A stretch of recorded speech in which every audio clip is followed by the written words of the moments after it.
Alright, are we good now? We should be good now. Are we good? Okay, sorry. The mic settings, because we had the LAN party, I had to change the audio channels and stuff like that.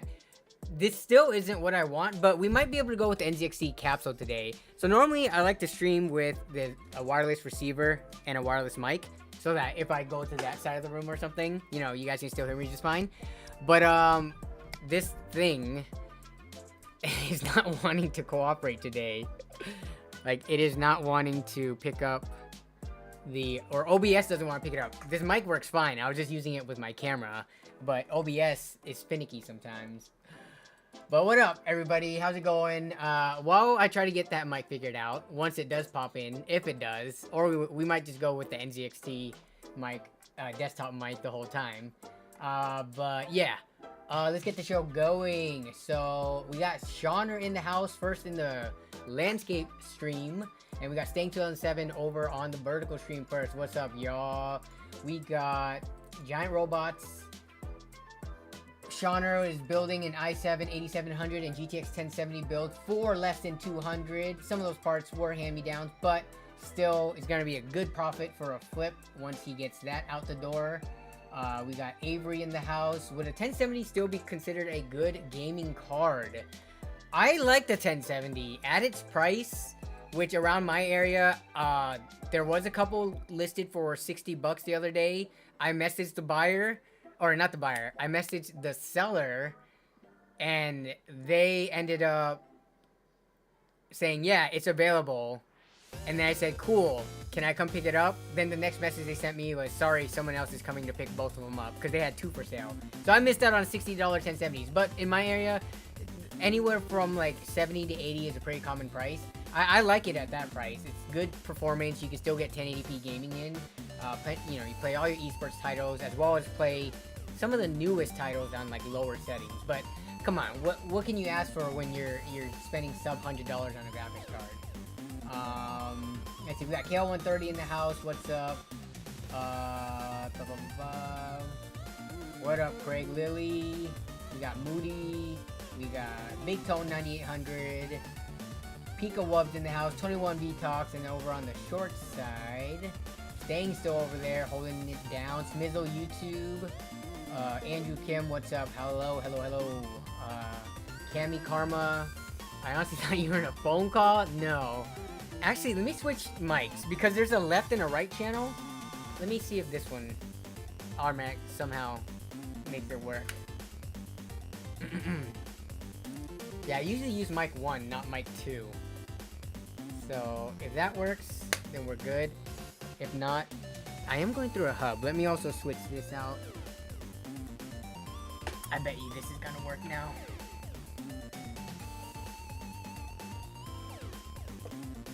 I just hope it doesn't double up on the audio once it does get picked up. Coalition Gaming Chris is here in traffic. If you guys are just getting off of work, hopefully I can keep you entertained while you're on your long commute in traffic. Live from New York, it's wait. What up, Robert Fixit? How you doing?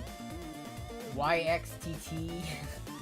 hello. How much was the 1070 during COVID times? Ooh. Let me think back.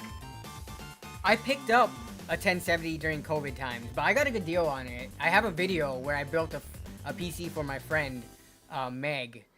I got a whole bundle deal, like I got a 1070, a Ryzen 1700, motherboard, stuff like that. But I think they were floating around 250. Can anyone correct me on that or not? I don't think there's, unless we went to like Reddit hardware swap and checked like 2020 21 posts or something. But I think 250 sounds about right during like the peak shortage during COVID. But people are saying 300-ish.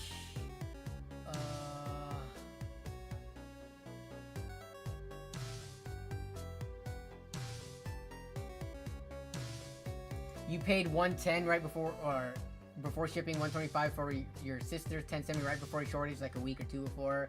Okay. I sold my 1070 in 2022. Yeah, because the shortages and then the second, like, the resurgence of mining and stuff too.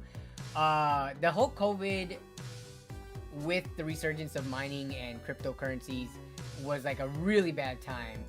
Like, back in, what was it, 2017, 18-ish time frame, when there were like the multiple crypto surges. That by itself is already bad, and then COVID by itself was bad, and then we experienced both COVID shortages and the crypto compounding at one point, and that was the worst, literally the worst. Worst I got burned was a 3070 Ti for, wait, $1,100? Sean, who's, oops, let me move this. 3070 Ti, 1100. Does that sound about right? COVID was such an interesting time period because, especially if you started working from home and things like that, days just like melted together. Weeks, months, even like a year went by and you didn't even really grasp the concept of time because the lockdowns caused people's like travel plans to be canceled, lots of events. We postponed our wedding, my wife and I. So like things, big life events that you usually keep track of the years and stuff by, you know, traveling, seeing other people, things like that. All that got wiped out. You were stuck at home for a large majority of the time and everything just meshed together. But 3070 Ti for 1100, that sounds a bit pricey, but I'm trying to think back. There's so many different periods of dramatic price changes that this definitely does not sound too outlandish. It was the Aorus card with the screen on it. Okay, so it was a more premium card too. Got it. It was an insane time. Indeed it was, Kami Karma. Firestorm, what up? I seem to remember buying a 3060 from a friend for like 600 to 700 in 2022. Yeah, I remember the 3060s being up to 500 to 600. Also have a video, because the Cockroach PC repair video that I did, we ended up putting a 3060 in it, and it was definitely like in the $500, $600 range, which is crazy. Zach said he bought, yeah. Not only that, but, because I remember I was in a raffle for a 3060. Let me look up how much I paid for that RTX 3060 invoice. Because at one point in time, it was so bad due to the shortages and crypto bros trying to pick up all the cards that yeah, oh my god, let me post this. Here we go. And this was in 2021. So let me post this to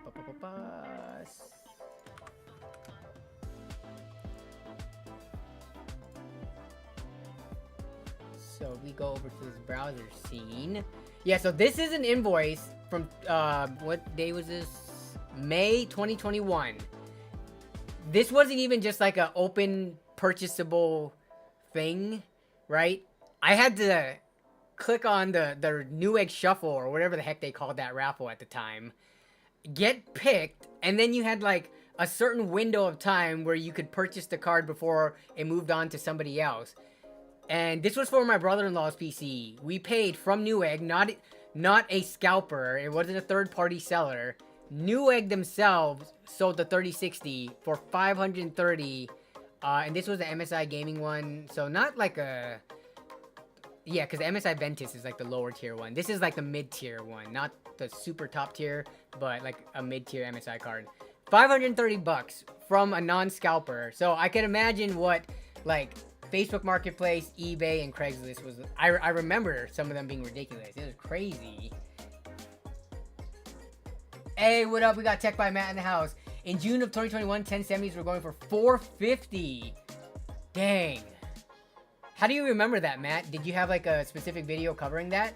I mean, I definitely covered the graphics card prices during the pandemic and, you know, the first year or two. I just have a horrible memory, so unless there was like a video that sticks out in my mind, I can't remember. But $450 for 1070s, I mean, I would believe it. And online was definitely an okay option at the time. But again, like when this happened, even the e-tailers got hit with the price increases. It was bad. It was so bad. I got my For the Win 3 3080 for $950 at Micro Center April 2022, and that's 2 years after the pandemic opened. Like when did everything start opening up again? Like pretty much across the country. Because I know, like, depending on where you live, some states and cities had mask mandates and, like, you know, social distancing for like a longer period of time. But I forget, even because now we're in 2024. Let's see, so 2020 March April timeframe was when it got really bad for a whole year. I feel like it started loosening up around the end of 2021, early 2022. But I mean, that definitely did not, the supply chain and like shortages and stuff, that had a longer term effect than just when cities and stuff started opening up. But yeah. TechBoundMat says, I remember selling one to a friend on Twitter, Twatter. Let's just pretend that was not a typo, because Twatter really is a hellhole now. But for $200 and have a DM showing the current price going back, then I just checked. Okay, gotcha, Matt. I was offered $800 for my 2070 Super. I passed because I knew I'd have to spend that much at minimum for something to replace it. Good lord, $530 for a 3060 12 gigabyte. I'm kind of glad I was content with my low spec 1660 Ti and 4790, even though it always processor bottleneck, but I had no idea about that concept at the time. Yeah, the thing about bottlenecking is, if you're getting the frame rates that you want, then I don't think it's that big of an issue. I've said this so many times before in videos and streams and stuff like that. Like, you're always gonna have a bottleneck. It just depends on which demanding game you're playing at the time, if it leverages the CPU or GPU more. But so long as you're not stuttering, right? You're not just like, the game's not hitching like every split second or so, and you're getting like good frame rates, leaving performance on the table, sure, whatever, you always want to improve that, but not everyone can always improve all their components at once. When people start upgrading and they're on a limited budget, sometimes you want to just go for, alright, what's the best thing I can upgrade to uplift my performance? Both my CPU and GPU are from the same era, but I only have enough money to upgrade one. So if I upgrade the graphics card, your old CPU is going to become the new bottleneck. But it doesn't mean you're not going to get an uplift in performance, and it doesn't mean that, your computer's going to blow up or something like that. Like, people stress about bottlenecks way too much. Like, so long as it's not crazy bad and you're getting decent performance, it's not a big deal.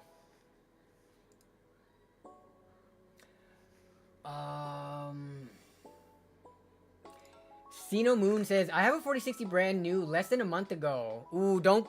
Okay, so I'm okay with people buying 4060s.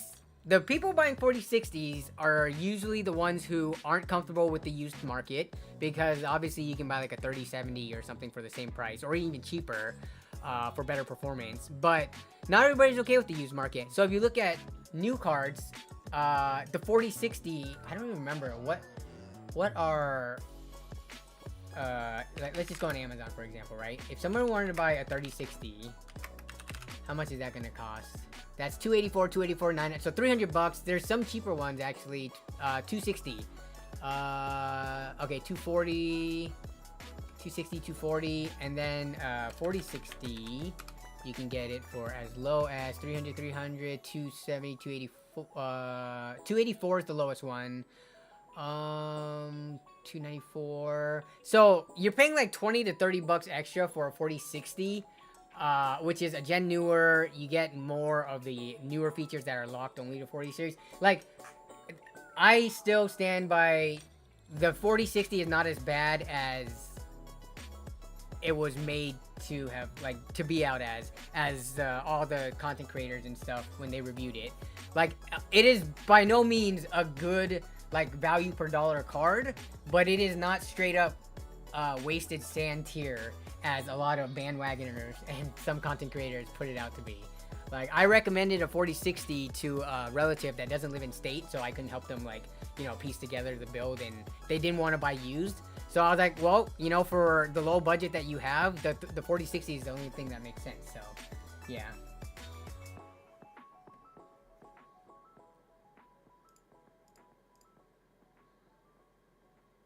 .46's prices have come down. I mean, they've been floating around the $300 price point for a while. If you could buy one used, given how new they are, a used one wouldn't be that bad of a deal. But yeah, should not have been. It should have been a 4050. Yeah, it's interesting. Like, is Nvidia going to release? Because you know how sometimes, even though they're on the next generation of cards, they can go back and release, you know, like lower end versions of the previous gen. I wonder if Nvidia is ever going to release a 4050 at any point in time for desktop, discrete desktop for consumers. So, I don't know. It's just, I would love to see brand new graphics cards in the price range of 150 to 200 bucks. I don't want Intel, the one who's like, quote unquote, late to the consumer desktop PC space as of recent. I don't want them to be the only option people have with their Arc A580, right?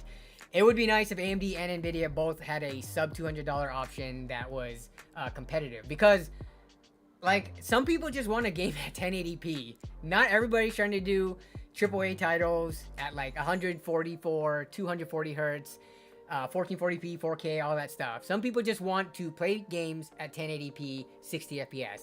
And that's what the sub $200 price range is good for. But we'll see. Probably, I mean, business-wise, it's probably not as good of a decision, because you only have so many yields for like the chips and stuff like that. And the margins probably aren't there, but still, like, you get people in the door with the budget options, then over time they become loyal and buy from you higher end. Whatever happened to that business model? Jason Whitmer says, I just bought some Intel stock, so can y'all buy the new chips when they get announced? Thank you. 500 is the max I pay for a new GPU. I think I'm around this area too. Like, my limit, and I don't often go up to the $500 mark. I like the, like, more of like the 450, but yeah, I think 500 is my limit. Like, I don't know. I personally am not a pixel peeper graphics snob. I don't mind playing on medium. I want to run a test where, like, I sit people down in a room and I play them a game at like medium versus ultra settings, and they have to identify which is which, because in some games I feel like medium looks great. Like, I think Forza Horizon is one of the best examples of, even when you lower the settings down from the extreme or ultra settings, Forza Horizon on medium and even low looks surprisingly good for low. Obviously, there's a difference between it and ultra, but when you put Forza Horizon on low and just run it, I think it looks so good for how well it runs on low-end hardware.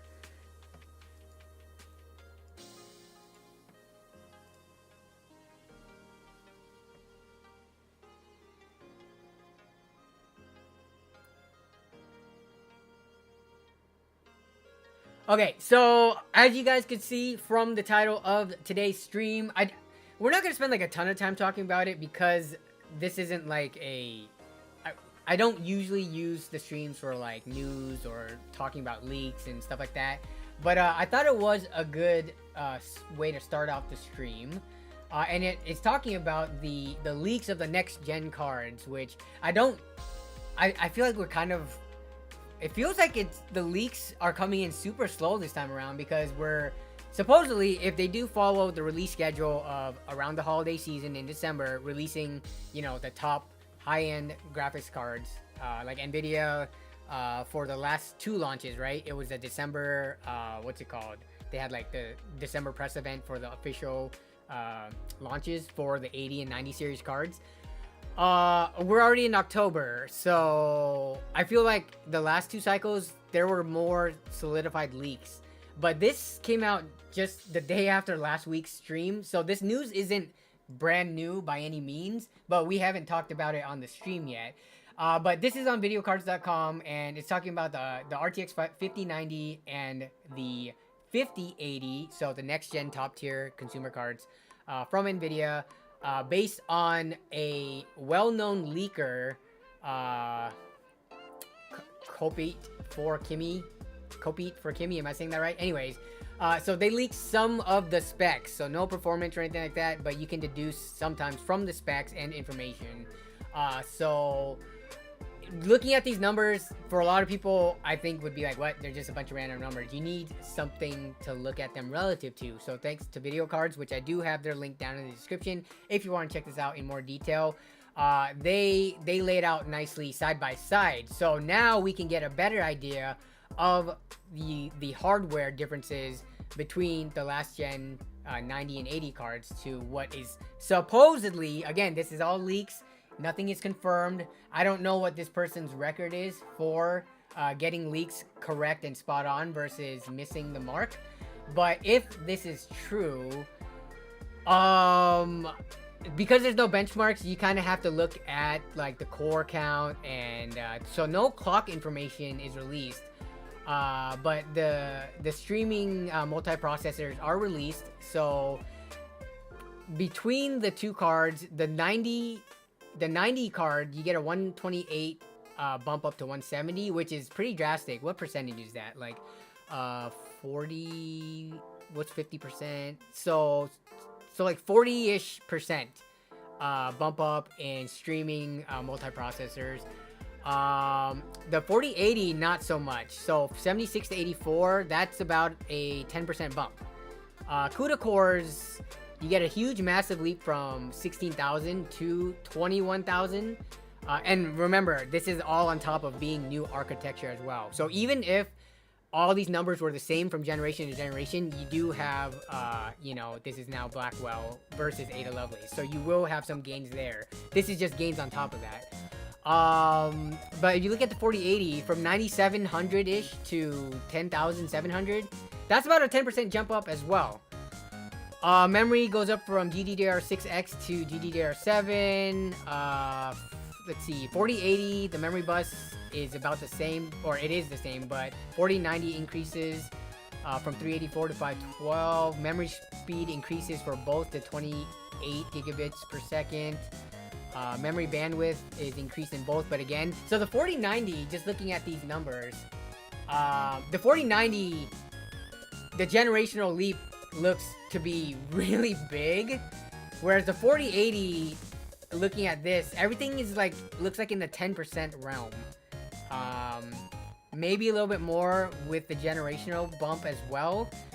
See, power draw, people care a lot about power draw. So we've got from 450 watts from the 4090 to 600 watts, so that's a 33% increase. So 450 to 600 is 150 watts. 150 is 33% of 450. So that's a pretty decent jump. And then 320 watts on the 4080 to 400 watts. So that's 80. That's a 25% bump up if these numbers are true. So 25% bump up there. These are PCIe 5.0 cards. And then announcement date maybe sometime in 2024. So, alright, let's take a look at the comments and see what people think. Like I put on the title or the thumbnail of this stream, I'm never too excited about the launch of the... What I'm excited about when it comes to these high-end cards being released is that it means that the 5th gen or 5000 series RTX cards are going to be out, and to follow are the more affordable cards for the majority of the gamers out there. I'm not specifically ever excited about these high-end cards because they're not targeted towards me, and I would have a feeling they're not targeted towards like the viewers. So why does 80 series still only have 16 gigs of VRAM? That's a good question. Let me run a poll real quick on both of the chats. Okay. Are you going.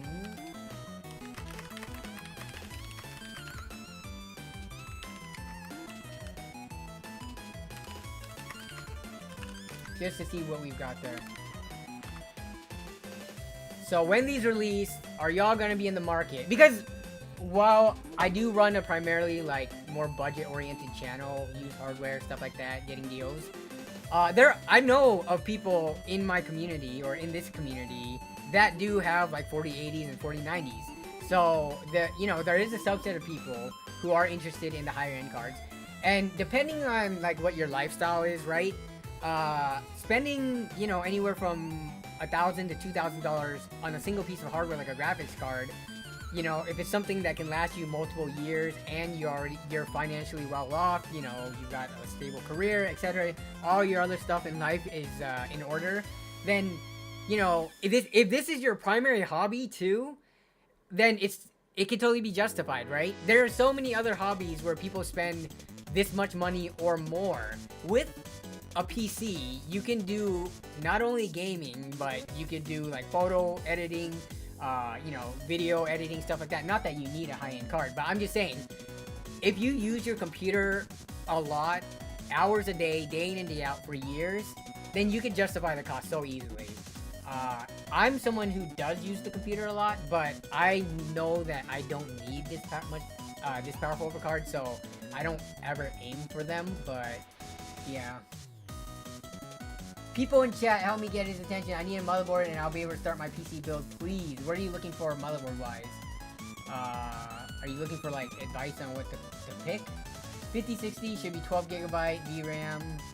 5070, 16 gigabytes. 5080, 20 gigabytes. Yeah, it's gonna be interesting to see when the other cards that fall into succession after these two, if they're gonna keep those same VRAM targets that they had previously, or if they're actually gonna bump up. Like,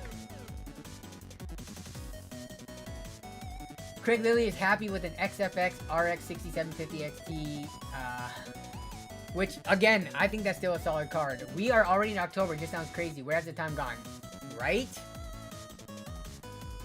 Yeah.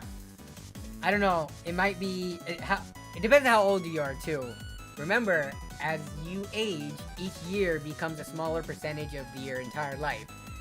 So, when I was 10 years old, 1 year would be 1/10 of my life. But at 35, 1 year is less than 3% of my life. So, it definitely is starting to fly by. When does the RTX 50 series come out? There is no firm date yet. A lot of people are speculating the end of the year, but we'll have to see. I mean, it's been 2 years.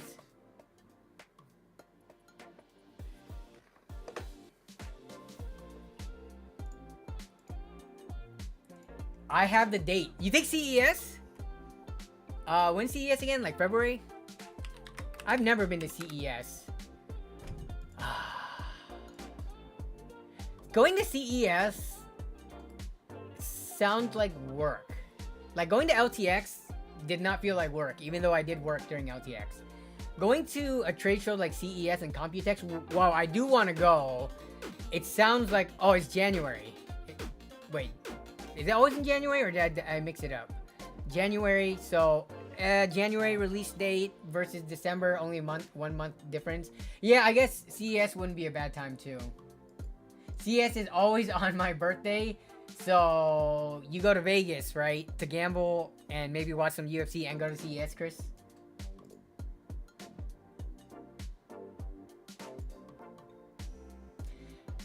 Jason Leslie over on the Shorts chat says, I have an i9 12900K with the 3070 Ti. Going to upgrade to a 5080, and it should be good for me for 10 years? Alright, I don't know about that. I know you got an i9 and you're planning on getting a 5080, which is going to be not the top tier, but a pretty top tier card for next generation. I know some people make their upgrades last for 10 years. I have a friend that actually did that. It was closer to 8 years, but still, close enough. Not many people.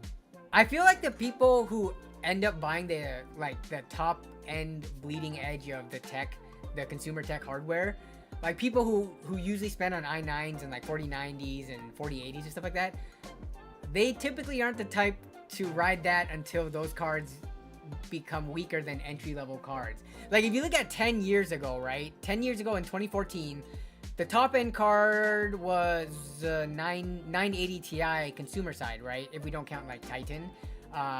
It'd be like a 980 Ti, right? A 980 Ti in this day and age is like, I think the equivalent of a 3050 or something like that. 3050 or 30... I don't think it's a 3060 level. I'm pretty sure a 3060 is like a 1080. So yeah, a 980 Ti from 10 years ago is roughly like the 3050 performance level, I think, if I'm getting that right. So, I don't know. I'm not doubting you, but I would say not many people ride hardware out that long.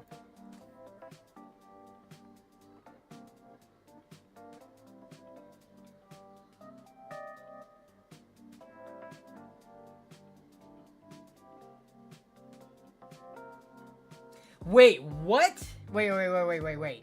Hey, Danny, I saw Nick randomly on a Japan IRL Twitch stream. No way. Are you sure it was Nick?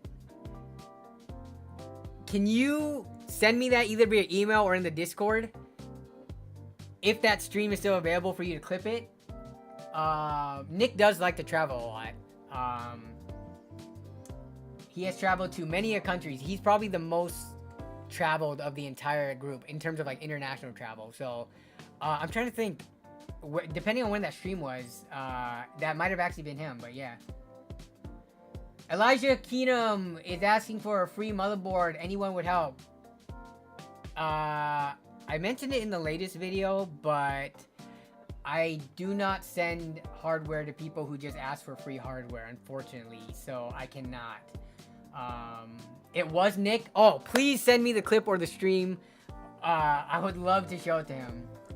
Dude, the newest card in my house right now is from 2019. I think you underestimate people.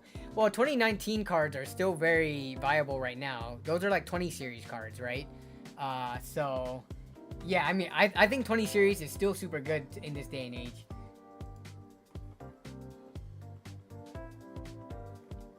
$1080 Ti still do go crazy.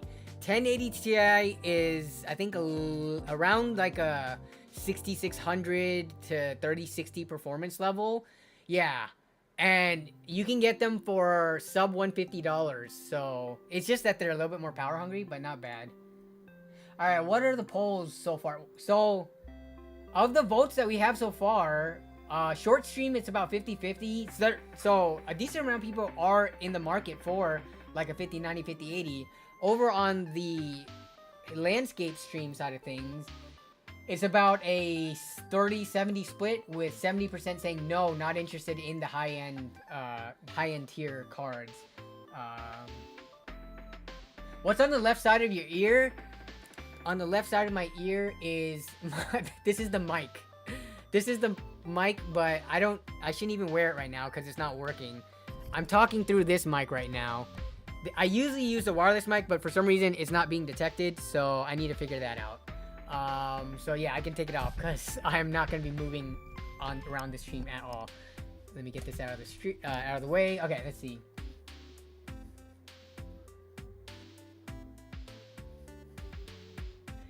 Hypothetically says, replaced the GTX 970 last year to an RX 6600, then sold it for more than I paid. Wait, what? Oh, okay. Then you sold the 6600 for more than you paid and got a 7900 GRE. Dude, both of those were huge jumps up. Going from a 970 to a 6600 is like a night and day difference. Like so many generations between those cards. And then you go from the 6600 to the 7900 GRE, which is only one generation spanning them, but you're jumping so many tiers up. So, congrats. That's awesome.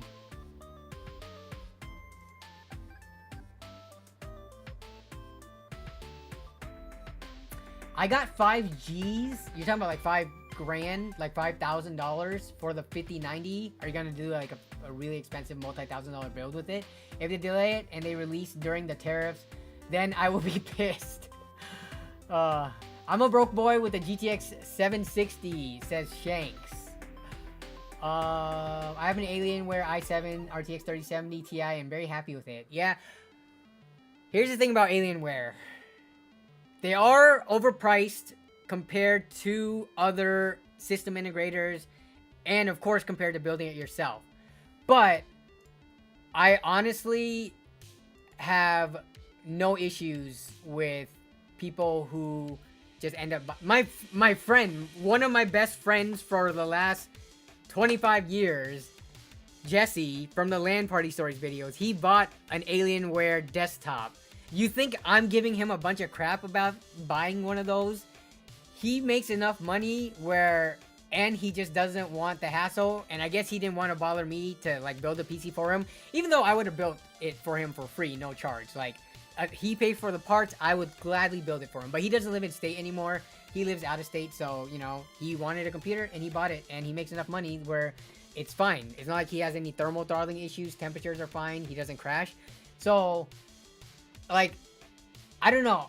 I feel like, sure, sometimes people don't make the best financial decisions, but the internet has a really bad rap for, like, just trying to, like, pound into them and make them feel bad about their purchasing choices. Like, it's different when someone asks for your advice and they don't follow it and then, you know, go out and buy an Alienware. But if no one asks for your advice, don't give it unsolicited, right? Like, I know there are plenty of people out there who are happy with their Alienware computers. So, if you get any hate for it, don't feel bad about it if it works fine for you.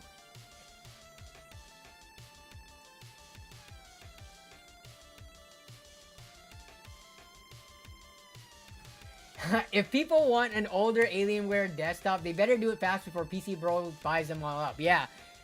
They, because, like, I don't know who's doing all the deal hunting over at the Toasty Bros, but if it's, like, you know, Zach, McAllister, Matt, Jackson, like, if they're all just looking at deals on eBay, like, day in and day out, yeah, they've bought some crazy good eBay, like, it looks like, I don't think they were even bid, right? Like, buy it now prices for old systems with good hardware in it. But the thing is, so they make the video sharing that you should go and do the same thing. But I think a lot of people get mad at them because they can't buy the same deal. Which, obviously, when you're deal hunting and stuff like that, all the good deals aren't going to be around forever. And a lot of the best deals on the internet are usually one and done kind of stuff. So you just got to be more proactive about searching and stuff. And I don't blame like Matt and Jackson for doing that. They're just making fun, interesting content and telling people to look in these places. You might not be able to find these exact deals, but if you keep looking for long enough, you can save money. But yeah.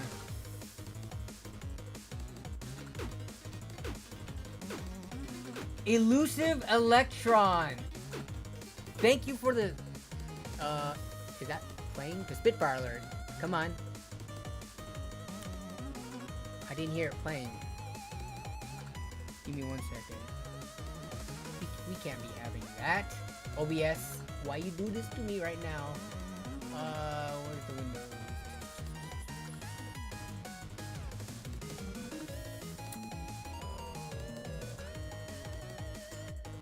Oh, it's because I'm not logged on. But Elusive Electron, thank you for the super chat. How's my foot going? So I'm doing bone growth stimulator. I'm putting a bone growth stimulator on my foot at the moment. So every night at the exact same time, I use this ultrasonic wave device that I hook up to my foot, and it resonates for like 20 minutes, and it stimulates my body doing whatever it needs to do to regrow my bone, or in that area, to heal my bone rather. So I'm doing that, but I'm walking now. I can't jog yet. I can't run. I can't stand on that foot, on the ball of my foot, but it's better than being bedridden. So yeah, and I do have 2 live streams going. There's a vertical and a non-vertical stream. So yes, it is a short stream. Yeah. So you guys can watch whichever one you want. This is kind of an experiment.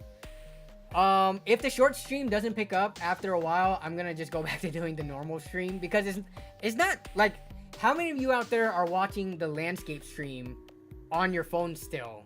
I put the vertical stream there because YouTube is like kind of promoting shorts and vertical content more, so I was just seeing if I could get in on the growth. But if it's not beneficial, and I look at the analytics after a while, then I might just going back to doing one stream. But yeah. Casey Walls, nope, you're my hero. Thanks for the kind words, Casey. I have landscape on phone. Yeah, see, and this is pretty much how a lot of the people watch streams for the longest time before vertical became like the new popular thing. So that's how I watch people stream too. Like I watch it on vertical as well, or just like in a minimized window, not minimized, but like in a little tiny PIP window while I'm doing other stuff. So yeah.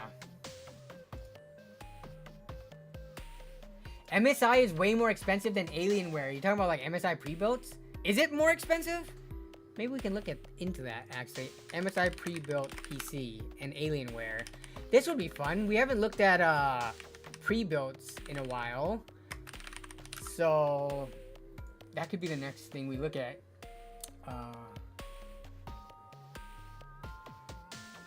Okay, Young Goku or XXYNNG Goku.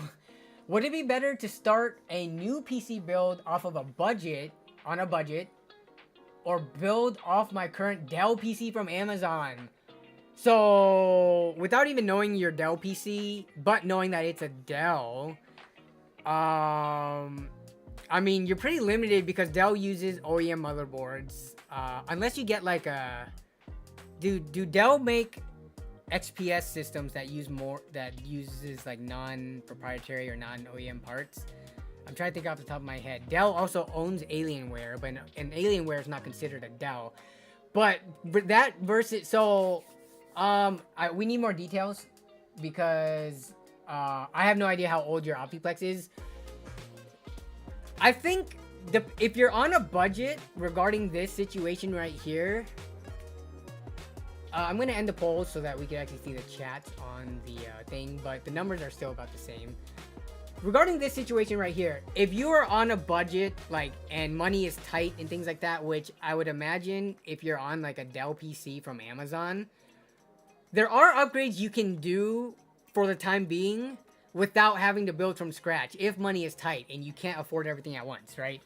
Things like an SSD, even if you had to get like a 2.5-inch SSD, for boot times and game loading, it's not the end of the world. If it has an NVMe slot, even better because you can upgrade storage and then transfer it over. Your graphics card is another thing that, you know, unless you buy like a card that's very limited in the PCI generation, where it actually gets held back due to being on like Gen 4 or even Gen 3, if your Dell system is that old. But if it's not that old and it's like Gen 4, you're pretty safe to buy any graphics card that's like entry to mid tier, and that's also something you could bring over to your next build. But the Dell case is not, I feel like it's not too reusable. Dell, a lot of their cases have built-in like riveted hard drive cages and just like stuff that you don't even need. Sometimes they're single chamber cases where the power supply is in the same like chamber, so cable management gets messy. But yeah, I mean, you already have a system that seems to be working. How much money do you have to spend, and how knowledgeable are you about building a system from scratch? That's the only reason why I didn't jump to just say, oh yeah, of course, build a new PC on a budget, gathering parts. Because I found that when you're like a beginner, not experienced with deal hunting, buying parts and then putting it together, installing Windows, all that stuff, I've come across so many people who run into troubleshooting problems that build videos online don't help, because the build videos are just generic, right? They're not specifically pairing this motherboard with these parts and things like that. And even then, you just have these weird bugs and troubleshooting issues that, as a beginner, is a pain to get through. So it depends on your experience. I have a buddy who can help me. He built his PC, so that helps a lot. If you have a buddy that can help you and you have enough money to source the parts, then on, you know, to get a budget PC. I don't even know what budget means. Like, how much money do you have to spend? Did you say? So your system currently is an i3-6100. Oof, that's old. i3-6100. That's 4-core, 4-thread, right? i3-6100. No, that was 2-core, 4-thread. I was thinking of the Skylake i5s. Those were 4-core, 4-threads. But you've got 4 threads. I mean, by this point, this is pretty old. Like, this came out, what year? Launched in 2015. So it's coming up on, you know, almost 10 years old. So, yeah, my advice is, if you have a buddy that can help you out, and you're comfortable enough to source used parts to put together a budget PC. The thing about used parts is, I recently, and good thing, I bought a graphics card that had artifacting issues, but I ended up buying it from a used hardware shop, so they were able to give me an exchange. They gave me a different card. But those are things that, like, as much as all the content creators glorify like used deals and stuff like that, you get 1 or 2 DOA parts, especially if you buy from Craigslist, Facebook Marketplace, or OfferUp locally, you might not get your money back. So I'm just putting the precaution out there. Make sure to test your parts, and make sure to test it sooner rather than later. Because some people, they deal hunt over the course of like a month. So they'll buy one part at the beginning, and then the next deal comes and they buy that and they buy it. And it takes them like maybe a month or 2 to get their parts together. And then when it comes time to put it all together and turn it on, they find out one of the parts is dead. And they not only can they not troubleshoot what the dead part is because they don't have spare parts, but you have a friend. So hopefully your friend can help you troubleshoot. But also, you think people are going to give you a refund 2 months after the fact when you bought, let's say, a graphics card from them, and you come back and said, hey, this ended up being dead. I bought this from you 2 months ago. Heck no. They have no idea if you broke it or not. So, yeah, just trying to give, like, you know, straight up real advice, because those are the risks that you take.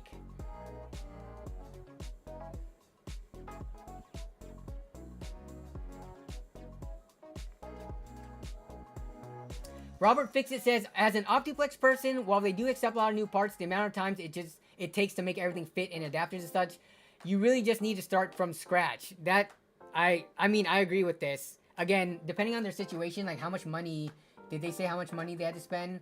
I'm trying to, okay, so, Young Goku is saying, I'm trying to get into VR gaming and it's going to take a while to save up. What would be a good budget?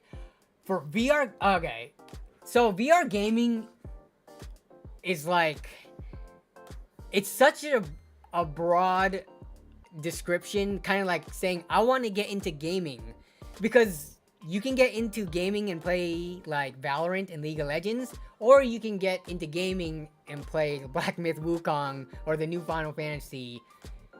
One of those can run on integrated graphics, the other one requires high-end hardware. So when it comes to VR gaming, and I recently have been trying to do more VR gaming, I've got a MetaQuest 2 that I link up to Steam. And if you're trying to play games like Beat Saber or some of the VR made games, a lot of those run really easily. Like Beat Saber, some of the climbing games, the ones that are built, because if you think about the MetaQuest, right, some of the games are made to run off of it without a PC being hooked up to it. So they're optimized and they don't have like crazy AAA graphics. They're made as like lighter to run games. So you could pretty much play those types of VR games on like, I don't know, a $100 graphics card, like a 1070, 1080 or something. But then I recently tried to play, there's a mod for Cyberpunk 2077 VR. And I tried to run it on a 3070, which is not like a super brand new card, but it's not super old either. And given that Cyberpunk is, what, like 4 or 5 years old by this point, I thought I could at least run it. But no, you have to think, when you play VR, you're not just rendering like 1980 by 1080 in like a square box. You're rendering well beyond that, and it has to be able to, because with VR, when you like turn your head and stuff, right? It's picking up stuff that normally is not being shown on your screen. The resolution for VR is like way bigger because it has to capture your peripherals and all that. So I don't think if you're trying to do AAA gaming VR, I think you're gonna have to increase your budget by quite a bit. Like I don't know if I would come. What would y'all say? Anyone super experienced with VR out there? Let me know like what you're running VR on and what kind of games. But I would say if VR is like your focus and you want to play some of the AAA stuff with, you know, the better graphics and not just Beat Saber, I mean, I'm thinking like at like $1,000 or more for like that kind of VR experience. The RTX 4070 struggles on Minecraft VR, and we're talking, was that with mods or not? But yeah. Watching You says, what do you think of Lenovo pre-built towers? They legit? The Lenovo Legion towers, I think they're fine. The thing about the system integrators, when you buy from these like big, you know, the big kind of, I guess, legacy ones, right? The ones that might use either OEM parts, or we're talking like Dell, HP, Acer, Lenovo, stuff like that. I feel like they usually charge a bit more of a premium just because they've been around for longer and they're more known for being system integrated. Whereas if you go to some of the newer ones like Starforge, NZXT, and then some of the smaller boutique ones as well, like Power GPU, Alexander PC, stuff like that. You can Seattle built. There's one in Seattle actually locally. Like they tend to give you a little bit better prices. So, but the good thing about the Lenovo's and Dells and things like that is that they often run sales. So they have sales throughout the year, as well as during like the major ones like Black Friday, stuff like that, Cyber Monday. So it just depends. I think they're fine if you can get them on like a sale.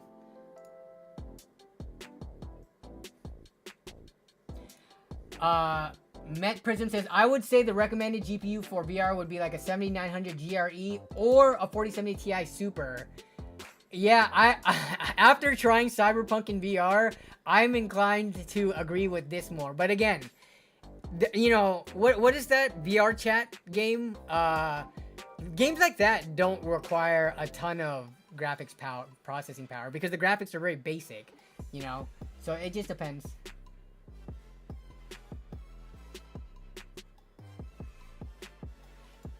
Hey, what up, Logan? Imagine trying to troubleshoot a VR headset. Good luck, because you're gonna need A+ certification to do so. Yeah, I'm not opening up a VR headset. I actually have an old, I forget, is it the Acer cheap one?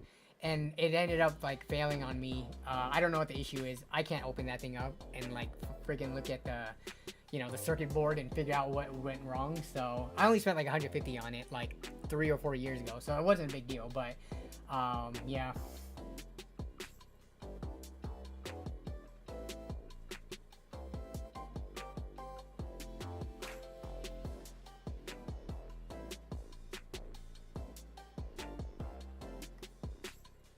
You sent the live stream, Z McNabb. Okay, awesome.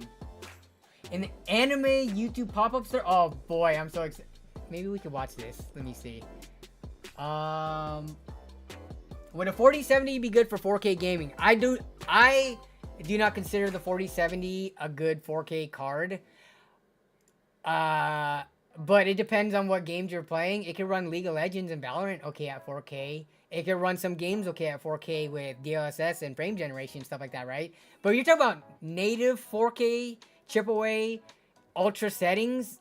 I guess you could argue that even a card like the 4080, 4080 Super, or even 4090 will even struggle with that. So it depends on what your definition is and what you're trying to play. But I think in general, would most of y'all agree that the 4070 isn't a 4K gaming? I would say it is very comfortably a 1440p gaming card. But I don't know if I would consider it 4K. Alright, let me take a look at this real quick. I don't know. your style, brother. Dude, I like it. I didn't want to mess up your style, brother. You look good in that. I gotta It's the say. new Spider-Man. It's the perfect. It's nonsense the Spidey color, there. the color. That's not Nick. The superpowers are eating burgers. That's not Nick. Okay. I didn't know. This is a black guy with dreads, yes. And let me listen to his voice. You look good in that. I gotta It's the say. new Spider-Man. It's the perfect. It's nonsense the color. Spidey. He actually sounds like Nick as well, but this is not Nick. I will show Nick this though because I think this is pretty funny. But this is not Nick. He has never colored his dreads. His dreads are also bigger than this, and obviously I've known Nick for years. This is. I will agree. For someone who doesn't know Nick and have only seen like the LAN party stories where like the lighting and the angles might not be perfect, I can see why you confuse this with Nick. But yeah. Yeah. Oh, if this guy said his name was Nick too, that's the craziest coincidence. Yeah. Don't worry, dude. I think it's totally reasonable to have mistaken it. Nick is also into Japanese culture as well, and this guy did sound like him. And if his name was Nick, I could see. Yeah. So there are more Nicks with dreads out there in the world. But nah. Thanks for sharing that. I'm gonna share it with Nick and the LAN group. I'm sure they're gonna have a fun laugh with it. But let's see. Not racism at all. That was totally a totally okay mistake. Jason's just trolling. He doesn't actually think you're racist. When I did paint the EVJ GPU white, did it affect the temps? Nope. It did not affect. Well, not to anything that I could tell. Right. Running it after the fact, like you can look in the benchmarks, like the temperatures. If they changed, it wasn't anything significant enough to notice because the card still ran pretty cool, like overall. I mean, I painted what could affect the temperatures? Even painting the backplate, I didn't use thermal insulating paint, and it's a thin layer of paint. And if you look at thermal continuity, like the backplate to the paint layer to the outside of the paint layer, it is such a thin layer. There's no way you can go from like some reasonable temperature to spiking like 20 degrees. That's not how like physics and stuff works. So yeah, there's like no insulating effect.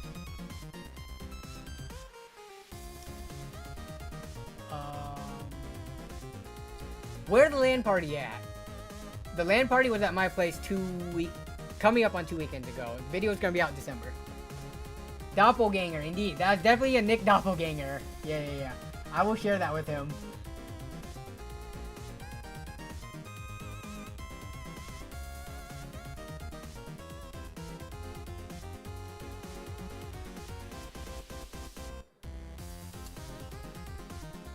I have Geek Squad has a 7800 X3D.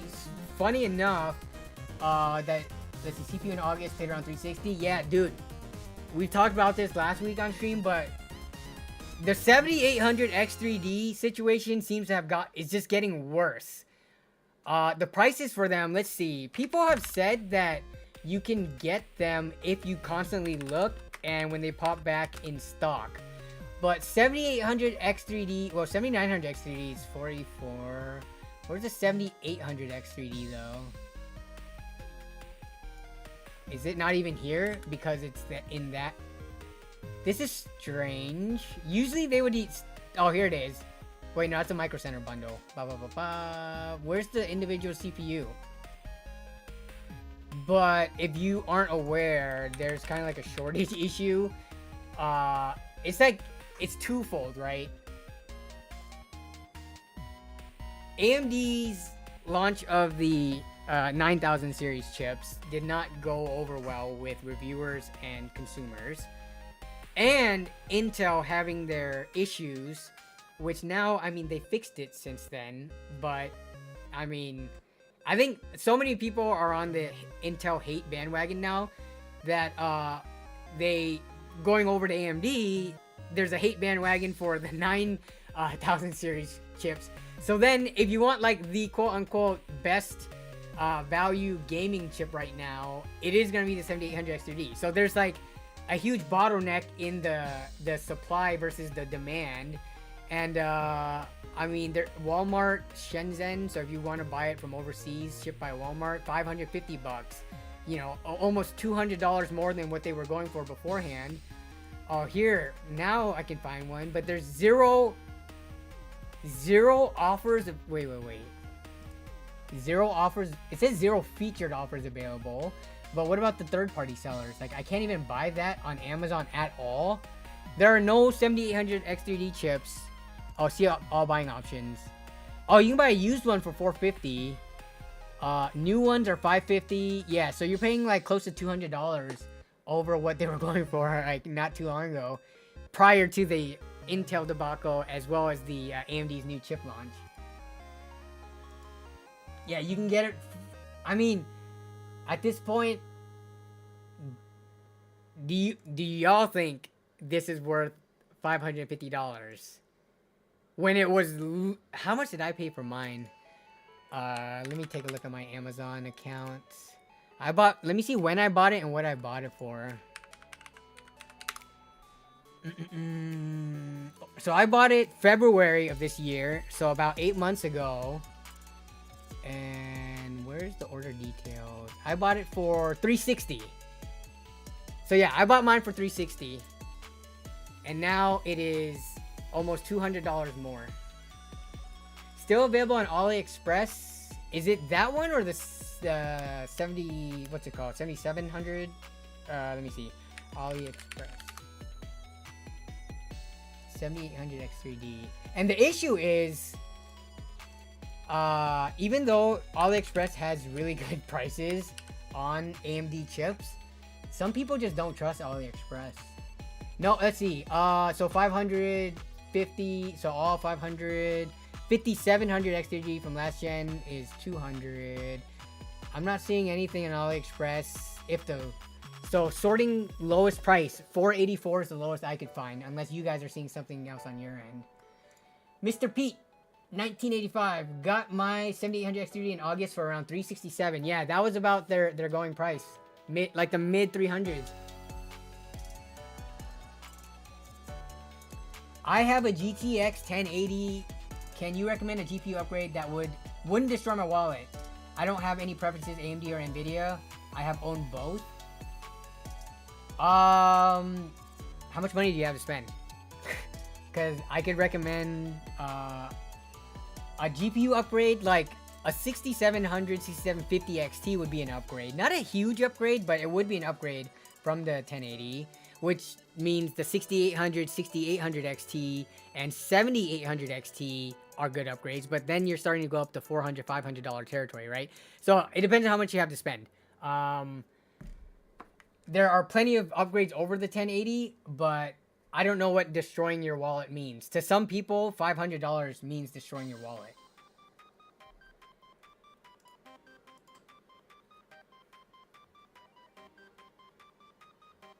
My dad bought a Ryzen 5 5600 for 121 USD.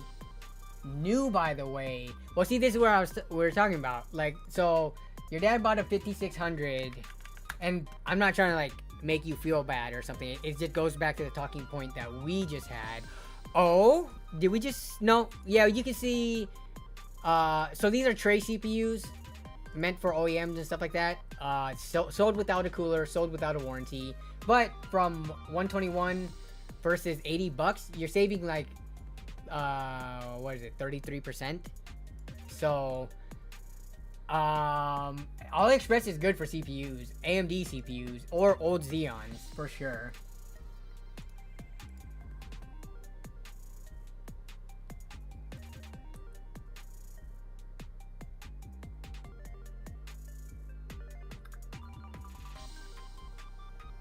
Thoughts on the influx of PC flipping YouTube content? Asked Jason. So the YouTube and just like the PC flipping scene, I mean, it's always been around, but I feel like it kind of popped off during the pandemic, when, you know, the prices were so bad for graphics cards that a lot of people look to just buy whole builds and hope to get a discount. And people were stuck at home, bored, not knowing what to do. People were starting their own businesses, you know, starting flipping PCs and stuff. I feel like there was such a huge explosion and potentially like a bubble in the PC flipping scene that nowadays everybody and their moms are flipping PCs. I think there might be a correction where the people who are flipping who are not doing it as well in terms of like the profiting enough or are not providing a good enough service, because I would assume people flipping PCs, like hopefully they're building good enough systems that their customers don't have issues with, right? But everyone is doing it that just by the numbers. There are probably some people who are doing it who don't have as much experience or aren't building as high quality of systems as others. So over time, I think it'll naturally correct itself where the people who are the best at it will continue doing it, and the ones that aren't will like move on or just not sell as much. But there has been a ton of PC flipping content like all over YouTube. I'm not a PC flipper. I've done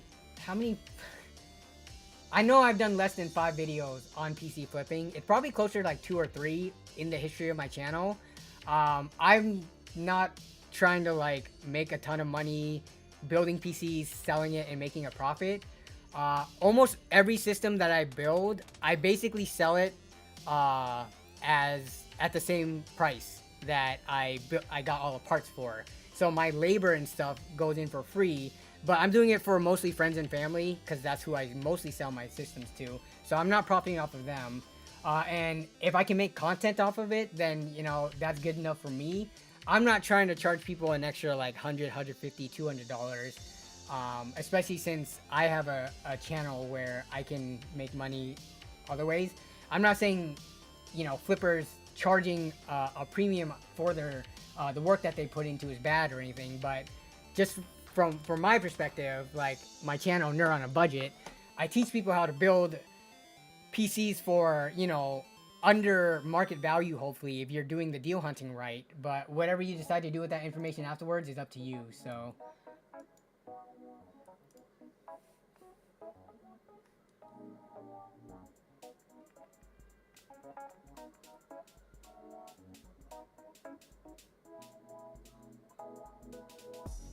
okay, wait, where's the person who wanted a recommendation for a graphics card?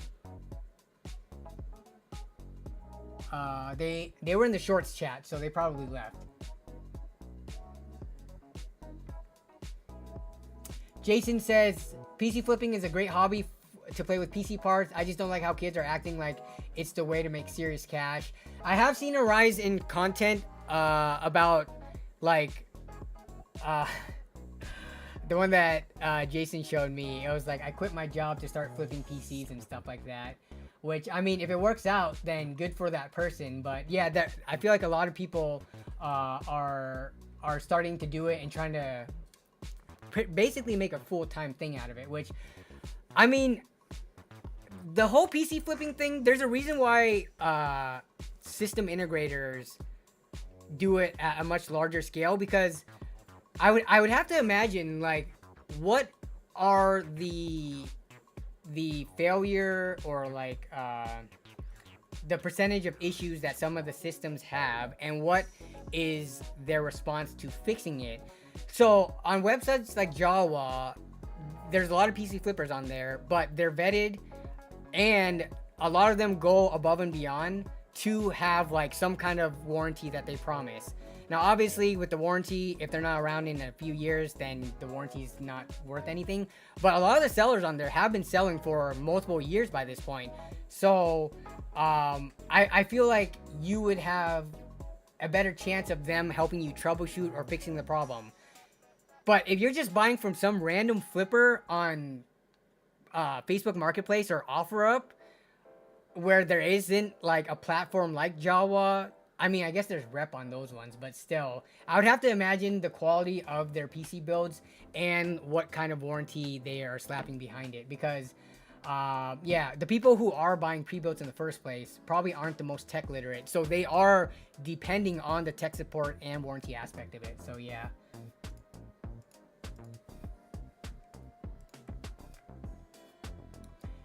Caveman Truckin says, I personally would never buy a pre-built from anyone. When you say anyone, do you mean like any individual or even from a company?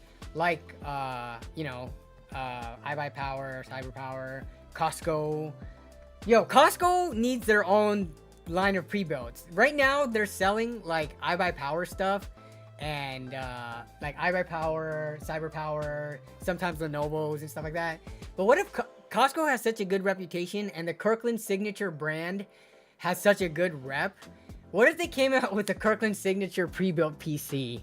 I would buy the crap out of that and review it. Just because of my love of Costco. Kirkland pre-built LMAO. Yeah.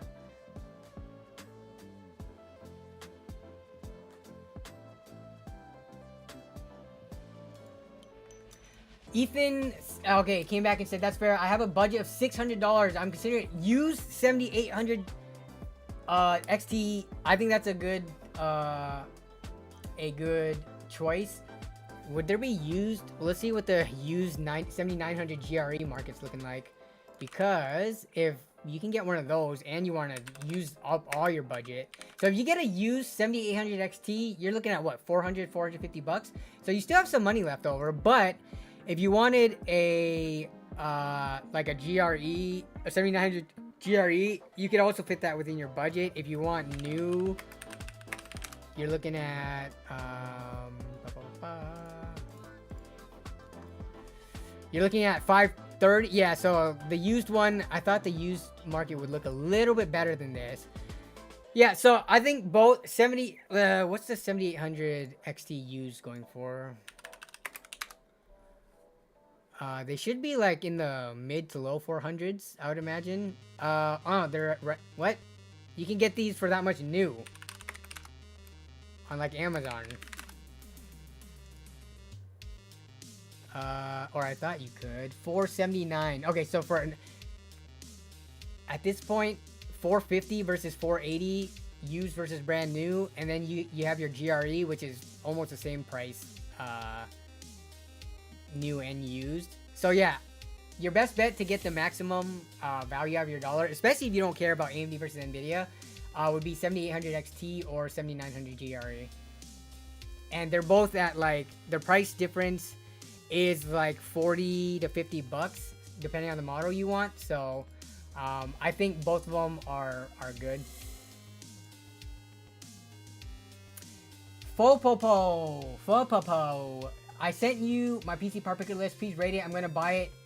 You sent in stream submissions. All right, we could do that.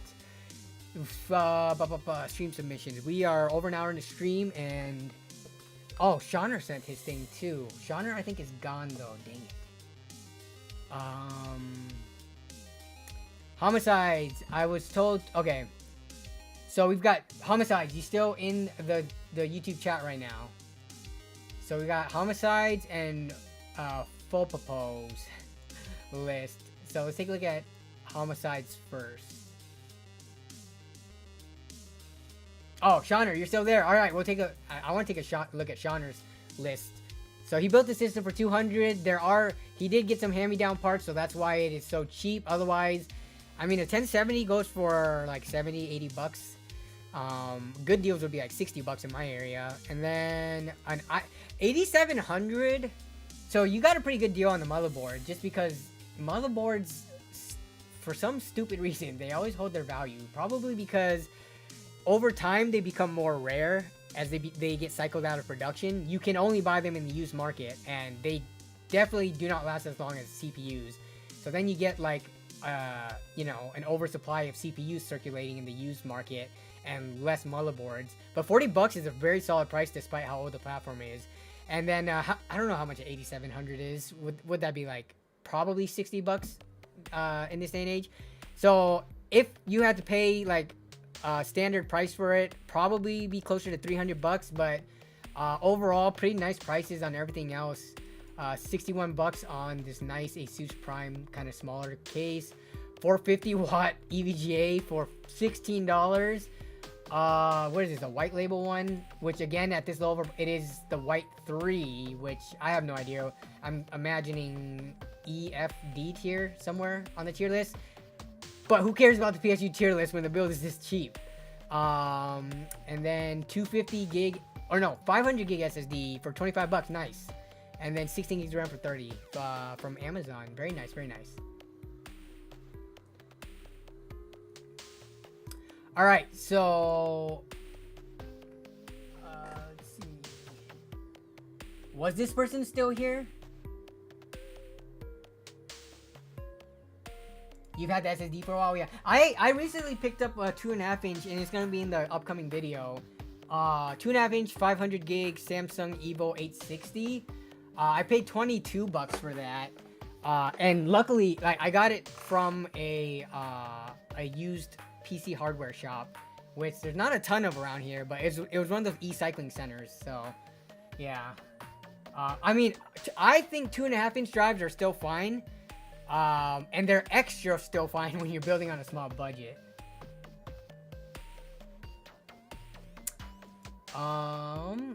If Homicides is not here, then we might skip over their list and go to Full Propose. So I'm just waiting to see if they're still here.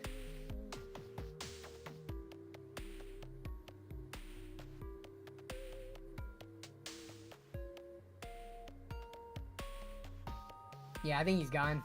Or they're gone. Don't know if it's he or she, but yeah. Derek Monsibais. Oh gosh. Monsibais. Probably butchered your last name, but says, yo bro, new to the channel for like a month. Love the content. Keep shining. Thanks for the kind words. I appreciate it. Thanks for stopping by the stream, and thank you for the kind words. Let's see. Kirkland signature build sounds good. Law, I would buy. I would buy too.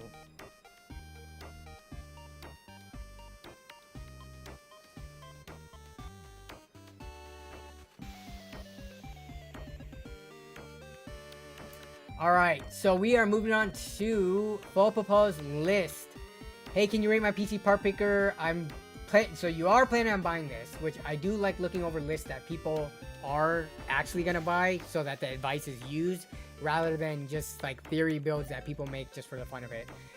5600X, okay, Hyper 212 Black Edition. Let me take a look at this on Amazon. Asus Prime B550 for 120. Wow, what? Why is that so expensive?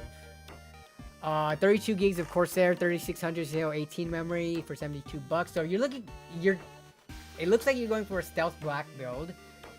Okay. So this comes in at 845. Let's see, we've got a 4060, a H5 Flow, MSI Mag, 650 watt power supply. Okay, so looking at this build, there's nothing like hugely wrong with it, but there are areas where I feel like you can get, you can save some money. Like, are you tied down to this? Well, you're going for the black color scheme too, but most graphics cards comes in black, so it should be fine. Are you comfortable with used parts or not? Because if you are, you could reduce the price, at least on the graphics card, save yourself potentially like 50 bucks and get a better graphics card.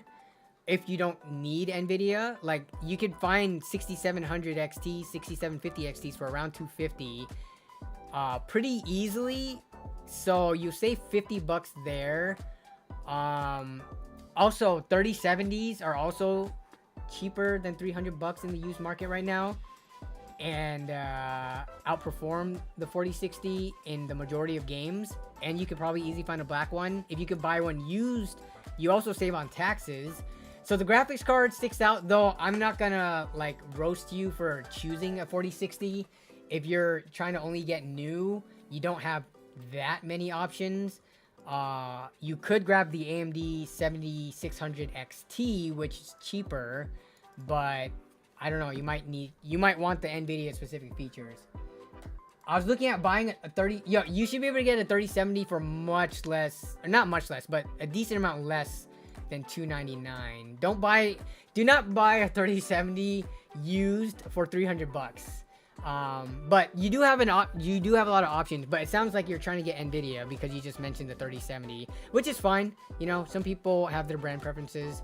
And if they're okay with paying a bit more, it's no worries. So this let me look at this Cooler Master Hyper 212 Black, because you could save like $10 here. What is this? 4 heat pipe? Yeah, there's nothing special about this Cooler Master thing. Let's see what we can find. CPU cooler black. ID Cooling has an all black cooler. Let's see, 4 heat pipe, looks like similar fin density. You could save 12 to 13 bucks getting this one, and it's got that stealth black look. I would need to look at the side by, like, I would need to pull up different benchmarks and stuff, but actually you can just tell the things that for these air coolers that make the biggest difference are going to be the fan quality, which these two fans, I've used both these coolers. I'm not sure if I would say the Cooler Master is that much better. But also, like, how many heat pipes, as well as how dense or how much metal material you have to disperse the heat and then have the air blowing through it. Like, between these two, I do not think it's worth buying the Cooler Master. Cooler Master, we've talked about this on stream before. They are known for using the legacy and the reputation of their Hyper 212s. And they're selling these coolers that other competitors have equally performing coolers or better performing ones for less. So there was the ID Cooling one. Let's see what else we can find from the list. Just in case you don't want an ID Cooling. And you're running a 5600X. That's not like a crazy power hungry, super hot running CPU. The Thermalright one, unfortunately, if you are going for the all blacked out build, it has a black fan and a black look. But I think even a cooler like this would be fine. Because the silver would complement the silver on your Asus B550 motherboard. Like, it's not like your build is all black, right? There is going to be silver on the motherboard and stuff that would actually complement the Thermalright one, if you don't want to go with ID Cooling. Thermalright, ID Cooling, they both have so many sub $20 coolers. It's not even funny.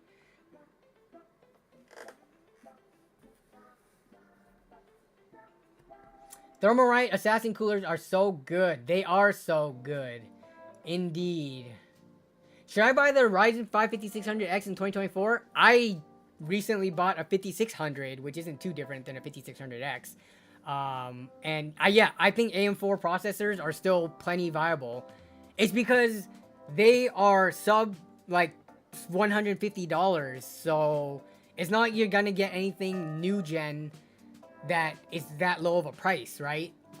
So if they had Ryzen 3s and i3s, well, I should say Ryzen 3s because there are i3s, but if they had like Ryzen 3, like, I don't know, 7300s or whatever, and they had better IPC, even though they might have less core count, then my answer might be different. But like, it feels like some of the lower and entry level offerings that they used to have, they're just not offering them anymore. So you go back to last gen mid tier to fulfill, the performance for the price. Is Prime Day gonna be worth? We didn't even talk about this, which, let me look at Amazon real quick. They do have Prime stuff going on right now, but Prime Day is next week officially.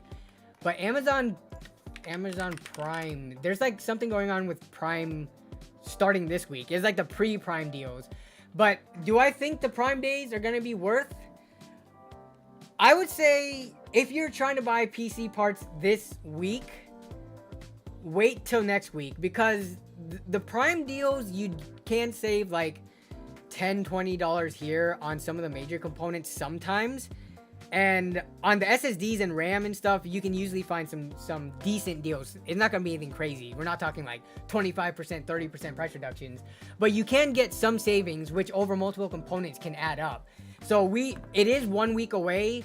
This is one of the rare occasions where I'm like, if you're not dying for a PC, wait till the Prime deals, and we'll look at some of the Prime deals. When's the next Prime day? What day does it fall on? Because if it's not Wednesday, then you might be on your own. Day October 2024. Prime Day deals. Okay, so the early deals already are going on. What are... So early Prime Day deals. What day is it actually though? It's on the 8th. 8th is the 8th or 8th and 9th? If it's on the 9th as well, we can look next week during stream. But I'm getting multiple answers. They aren't even really calling it Prime Day. It's funny because all the news outlets are calling it Prime Day. It starts next week. But is it 1 or 2? October? Okay, so at least NBC, which is a pretty big outlet, I think they would get their info right, especially because it's not political. October 8th and 9th. So there's gonna be deals. So yeah, I would say if you wait till next week, that wouldn't be the end of the world. Getting back to this though, to finish this off. Okay, let's look for B550 motherboards because I feel like unless you have a special like attachment to the, so you need a micro ATX board. Oh, okay. Here's another thing. I didn't even realize it was micro ATX till now. So Fopopo, you're getting a mid-tower case, which, dude, the H5 Flow for 70 bucks, really good price in my opinion. I like this case a lot. You don't have to throw a micro ATX board in it. Micro ATX boards are generally cheaper, but you chose the Prime B550M. It looks like you want Wi-Fi because you chose a Wi-Fi card. This is 120 bucks though. Let me see if we can find you a, because this is a pretty like entry-level board. There's nothing super special about it. So let me see if we can find you Wi-Fi on a full-size board. Let's see. Let's get all the different Wi-Fis in here. I would assume for most people Wi-Fi 6 should be good enough. Oh dang. Does Wi-Fi really kill? Is Wi-Fi... Give me 1 second. Let me put in Wi-Fi 5. So... Wi-Fi... So the price difference is... What are we looking at? What was it on here? 120 versus 90. So you talk about a $30 price difference. So here, this looks like a similar tier board. Let me pull them up side by side just to see. Look at the images. Like with regards to, so both have two M.2 slots. Funnily enough, the Prime board does not have USB-C header. This MSI Pro VDH does have USB-C header. So if you, I don't remember, the NZXT H5 Flow, does this one have USB-C front? Because if it does have USB-C front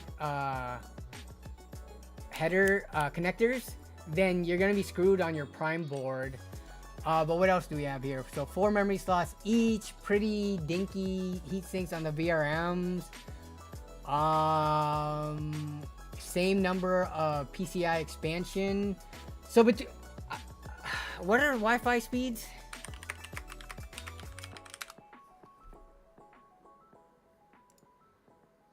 So we're talking about real world. I'm kind of split because the savings from the MSI board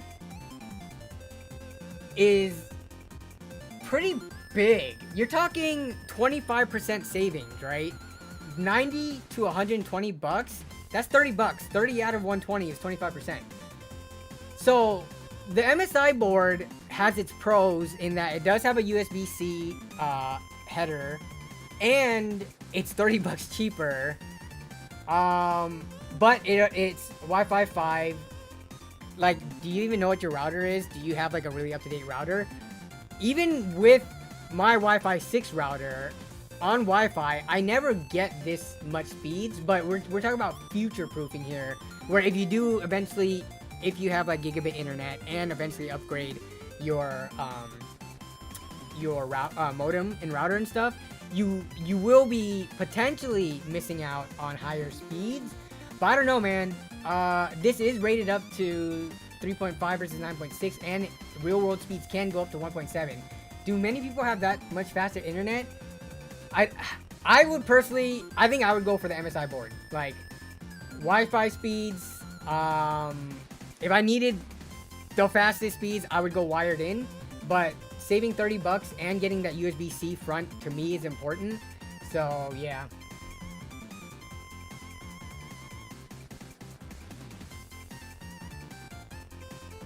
Demon Mitt says, also, yeah, that's what I just mentioned earlier. So, I do understand future-proofing. This is a sub $1,000 build, though. You asked if you could save, like, a little bit of money. It looks like we can't find any, what's it called? We can't find any full-size motherboard that, actually, this ASRock one, let me see. This ASRock one's only $5 more. If you want more expansion slots, this one, gosh, this picture is so bad. This one doesn't look like it has USB-C though.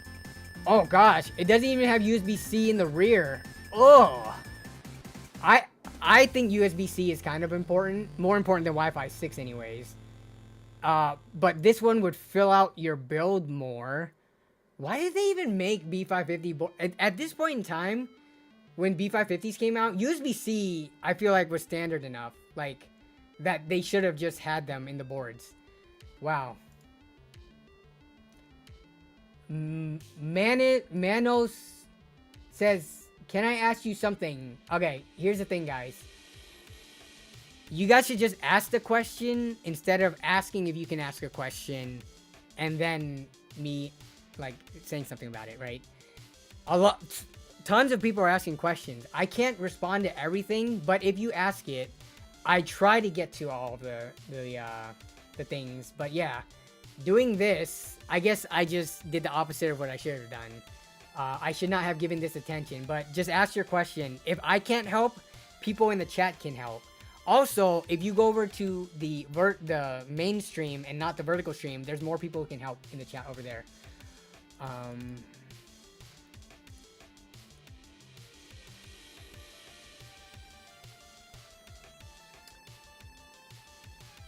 He used up his question. Okay, let me wait, is Fall still around? Fall Popo.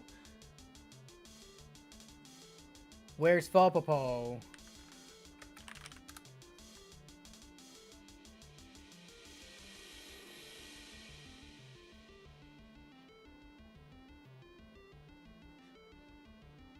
This isn't the main stream. No, this is the short stream. If you're watching J-Dub right now, this is a short stream. In the description, or if you click on my channel, let me see if I can show it. Nerd on a budget. I will show you what it looks like. Okay, why is it? Continue. I know this is a safe website. Okay. So if you go to my streams on live on my channel, there are two of them. The one that has the vertical stream banner on the left is the vertical one. So we'll open both of them. So this is what the normal stream looks like in landscape.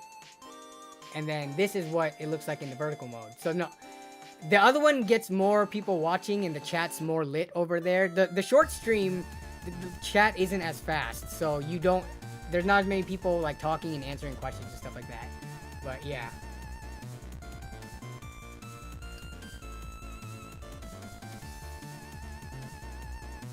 The B365 board I used has USB-C. That B550 is sad, says Shauner.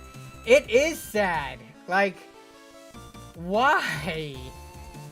So, I would still say I would prefer, of the motherboards from the list, if I can find it, where the heck did it go, that we filtered.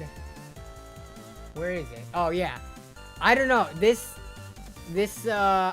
I know it's the micro ATX in a full size thing, but like you're looking at $120 boards Yeah, most of these are micro. The next one is like the Asus stuff for $134. So you're talking about $45 more. Wait, is this a micro? This is also micro. Wait, no, this is... Yeah, this looks like a micro board. It is a B550M. Yeah, so how much more would you guys be willing to pay to fill up the spot below a motherboard, you know, to choose between a micro ATX versus full-size ATX? Could you choose a different case, perhaps, that is micro ATX so it doesn't look as weird?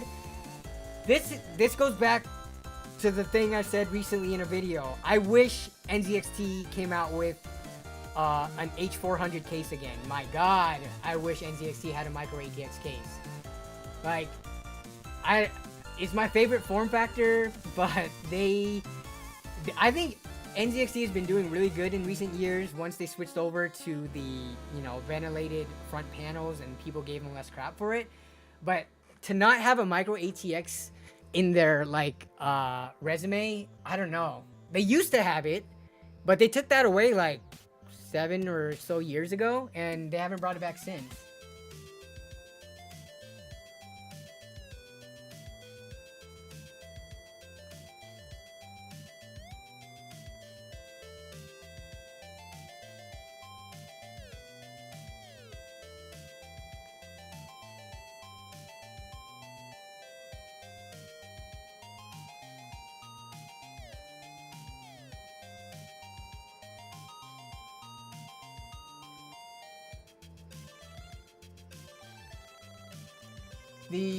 Okay, so can I set my power level, or power limits, not power level, what is this, Dragon Ball?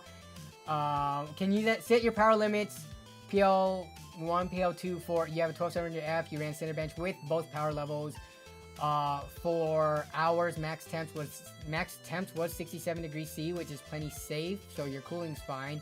You're worrying if it would degrade the CPU, I mean, off the top of my head, I couldn't answer this. I would have to do a little bit more research. But what I'm thinking is, if you can run a different, while you're running Cinebench or whatever, Prime 95, whatever high-end or high-load program and benchmarking software you want, stability testing, take a look at what, like, the, some of the other, what's it called, like voltage and stuff. If any of that is also messed around with or changes between the different power limits, and then just cross-reference that with what people say is safe on Google. Off the top of my head, and without playing with this myself, I couldn't answer safely. Temperature-wise, seems safe. If you're not crashing, stability-wise, that seems fine. But I think with the whole 13th and 14th gen things happening, with like CPU degradation being on the forefront of people's minds and being more concerned about it, just because something doesn't crash right now or doesn't have high temperatures doesn't necessarily mean long-term it's safe. If you are worried about longevity and degradation, you definitely need to do more research on it. And unfortunately, off the top of my head, I cannot answer this right now because I have not messed with that particular setting and hardware combination. So hopefully that helps. I'm more of shifting you to go to Google and saying, don't just do it without checking more into it.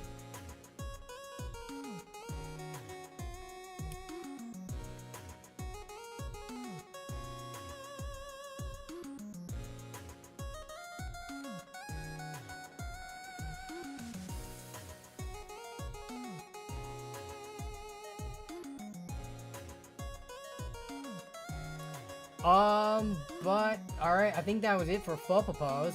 Build list, let me go back to that. Yeah, wait, did we answer micro ATX? Most micro ATX motherboards that are decent are about 120 more. Wi-Fi adds to that, yeah. But they were looking at a low-end one already. The Asus Prime one, and, or a more entry tier one that also was missing functions or features and was already 120 bucks for micro ATX. So, with the 5600X, I think you'll be fine, but at that point, I would rather go for the savings and the USB-C.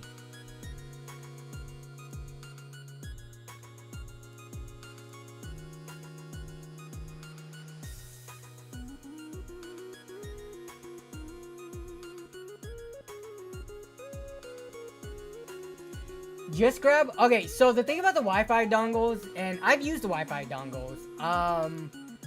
It's kind of hard to. The good ones are actually more expensive. The Wi-Fi dongles, because it is going through USB-C, so you have to make sure you get one that is actually rated for the speeds that they are advertising. A lot of the cheaper $5, $10 ones, I've noticed, versus like a built-in motherboard one, decreases in speeds. Like with the built-in one for my computer, it would be like, I don't know, like 300, 400 megabits per second Wi-Fi.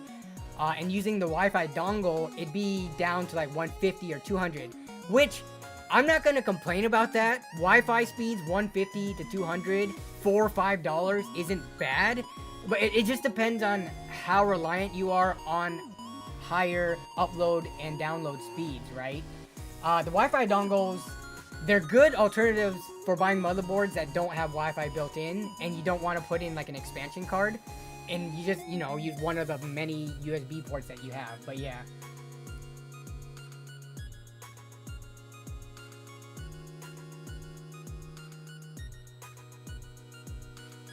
The $5 Wi-Fi dongle would work, but it wouldn't be a Wi-Fi 6. Yeah, definitely not. The newer Wi-Fi standard dongles and expansion cards definitely cost more. But again, how many people need that speed versus, you know, I mean, it'll affect your like downloading games and things like that. But once you're playing, the speeds is not as big of an issue. No way I'm playing competitive games on a $5 Wi-Fi. What's your minimum, Jason? What's the minimum you're spending on a Wi-Fi dongle to play online games? Yeah, $5. I don't think there's... Are there any... I think... I don't know if there's actually any $5 ones. What's the cheapest one? I thought the cheapest was like $7 to $8. Because I buy these all the time. Okay, do we count these ones? No featured offers available, then why are you showing it to me? Well, let's take a look. Because usually the shipping is like a ridiculous amount. Whoa, wait up. I did not find these in my searches before.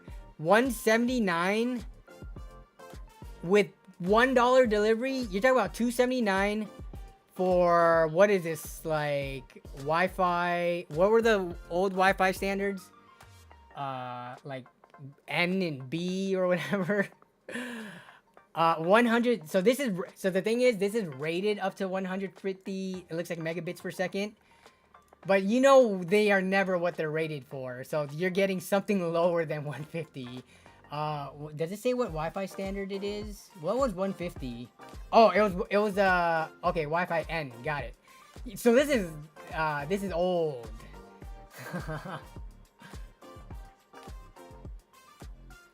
Look below. It said it was Wi-Fi 6. Does it say Wi-Fi 6? Or are you talking about a different... This one did not say Wi-Fi 6. But let me see. Wi-Fi 6. I'm not seeing... I'm searching Wi-Fi 6 right now on this page. It was a different listing. Which one says Wi-Fi 6 in here? None of these say Wi-Fi 6. Wireless N. Wireless... BG. Oh gosh, I remember like years ago trying to find routers, and I think I once bought, you know, the previous gen one when N was out. I think I bought like a BG router mistakenly because I didn't like pay attention. But all these cheap ones are Wi-Fi N speeds, it looks like. Why not use PCIe or Ethernet? Yeah, definitely. Ethernet is not always an option for people. So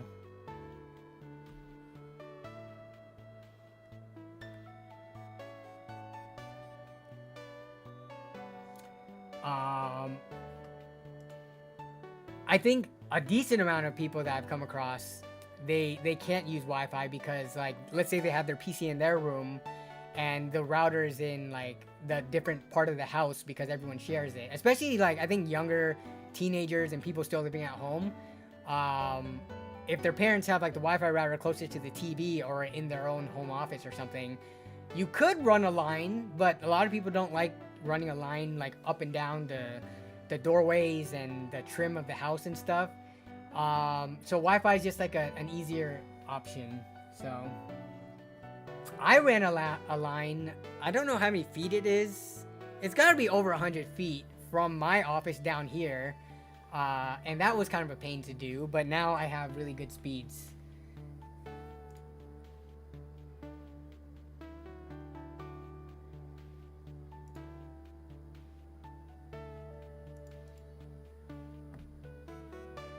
Giant Robots uses command hooks like the command strips from 3M to run my 100-foot Ethernet cable in the apartment. What did I use? I used not 3M the brand, but I used some of those adhesive hooks, as well as I ran a lot of it because a decent amount was carpet. I ran it under the baseboard and the carpet. Usually you can tuck quite a bit of stuff in there, because they leave room when they install carpets and like the bottom floor and stuff. So yeah.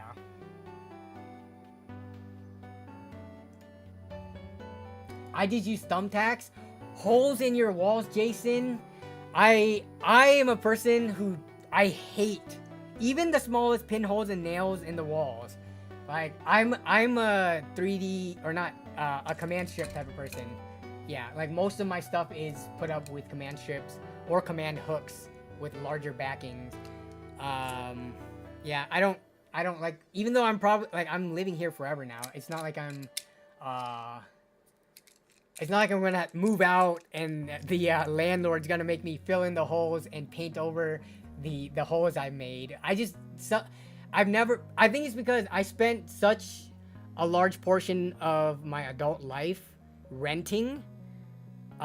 So that's like once I got to college and lived in either dorm rooms, apartments, afterwards renting, I didn't ever want to deal with landlords or apartment landlords giving me hassle for putting holes in the wall and having to like try to paint or fill it, paint over it, match the paint and stuff. I just didn't want to deal with it. And now even when I own my own home, I try to avoid it.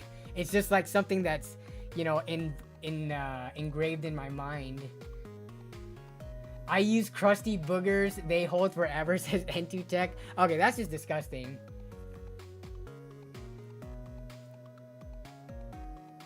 I'm not paying money for command strips back then. F them walls. You just fill it. You just fill the holes. It takes like 5 seconds. It does just take like 5 seconds. No, I agree with you. It's different when you have a painted wall, because when you repaint over it, you know, the wall that has been sitting there, basically fading or whatever, like when you paint 5 years apart or whatever, it definitely sticks out. But again, thumbtacks is not, the holes are so small, you would have to be looking for it. But it's just a weird thing about me. It doesn't make sense. It's not like reasonable, but I just don't like holes. See me drilling 1/2 inch bolts into the studs to mount my TV. Okay, so there are unavoidable situations like with TV mounts. So I did put lag bolts in for our TV because there's no other option. But you can't command strip a TV. You might be able to command strip some of those super thin TVs that they have nowadays. Those flexible screens that are like no bezel, as thin as like a Pokemon card or whatever. Some of those TVs, I bet you could command strip them to the wall. But because our TV mount has like an arm that can swing out and stuff like that, like with all that bending moment and stress at the wall, those we had to put lag bolts in. So if there's no other option, I will put holes in the wall. But for like pictures and things like that that are lightweight, that command strips can do, I'll do that. But yeah.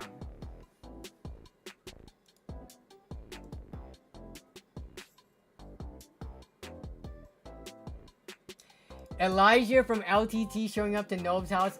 You talking about like the cable management things that they've been doing for people, or are you talking about something else?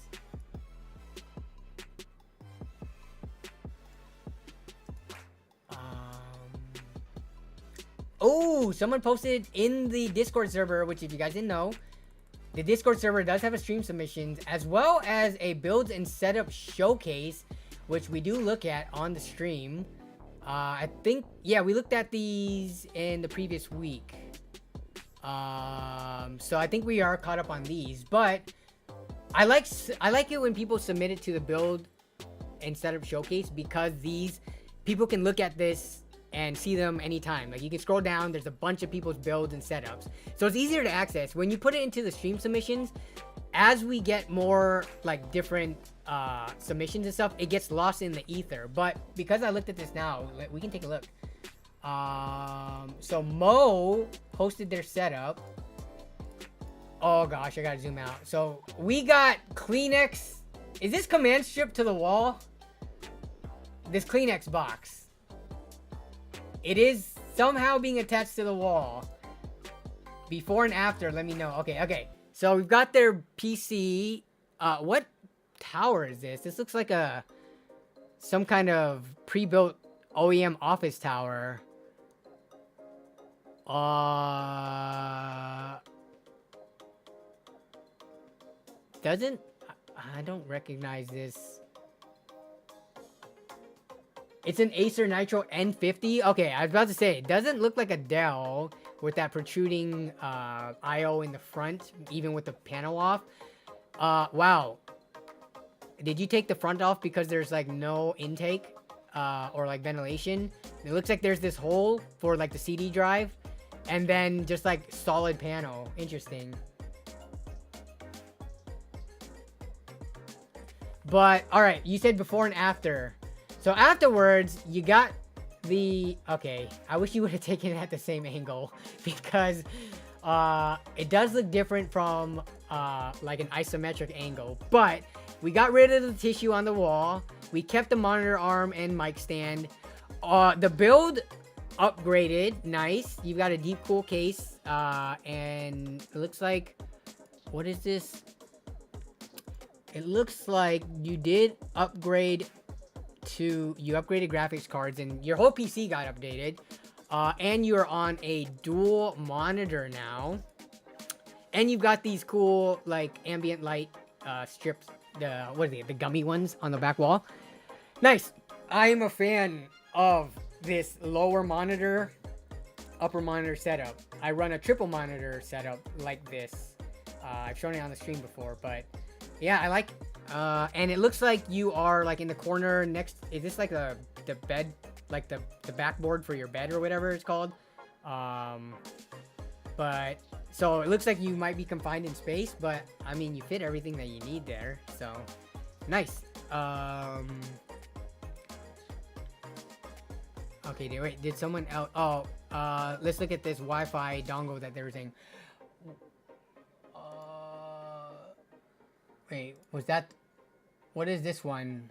Why did we post this one? Is this supposed to be the Wi-Fi 6 one? It doesn't say it in the title, but...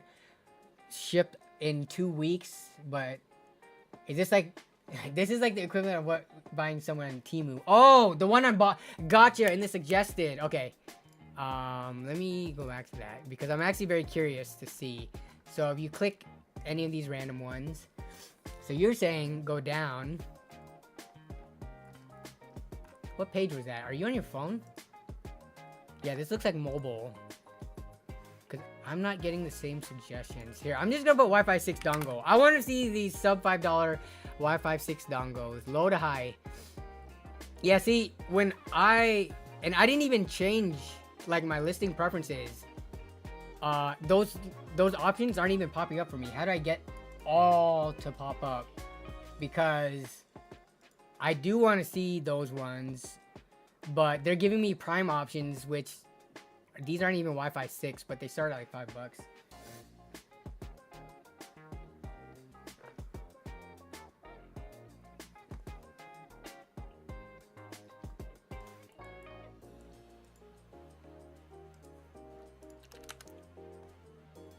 There, yeah, Amazon. Why are you being weird?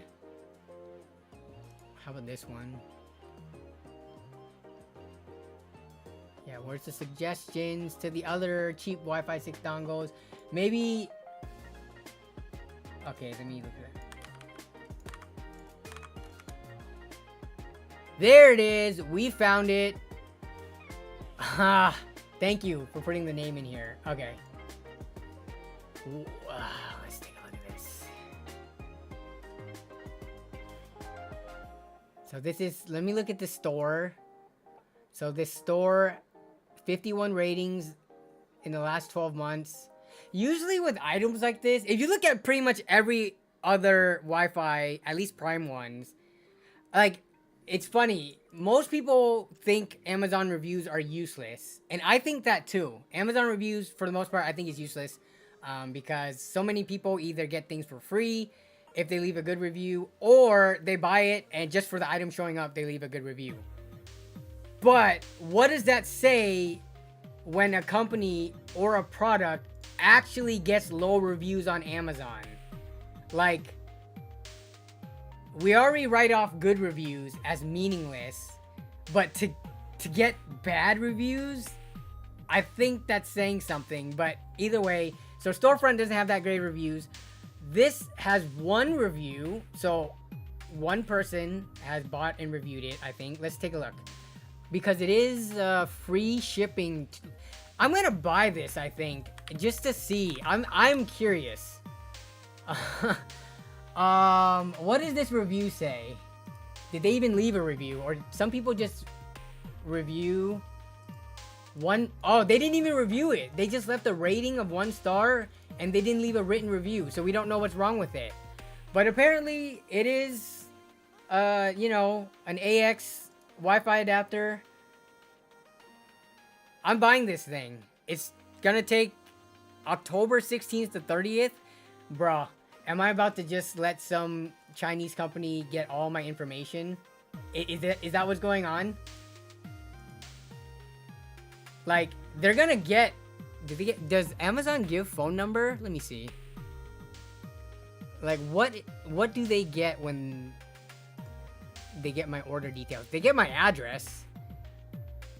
Am I gonna have to ship this thing to my P.O. box and use, like, my digital number and not my actual cell phone?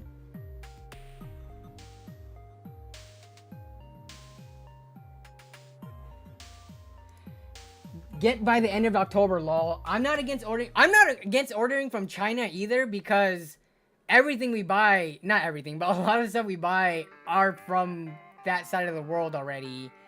And then people just mark up the prices, buy it in bulk, and resell it on Amazon so we can get it to 2 or 3 day Prime shipping. So I'm not against buying from China. This, though, seems a little scammy. What do you guys think? Anyone's scam radar going off here? Wi-Fi 6 apparently adapter for $238 plus shipping. Like, I don't know. Do I want this company to get my information?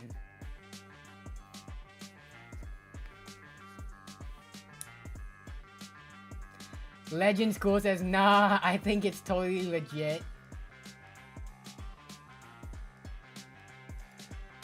Pretty sure you can get a better one from AliExpress. You think so? Wi-Fi 6 one? USB dongle? Let me see. Let's see. Wi-Fi 6. We might have to play around with the search terms. To see what's the cheapest one. Wi-Fi 6 plus 226 shipping. Oh! Is this the exact same one, actually? Let me look at the pictures that they used.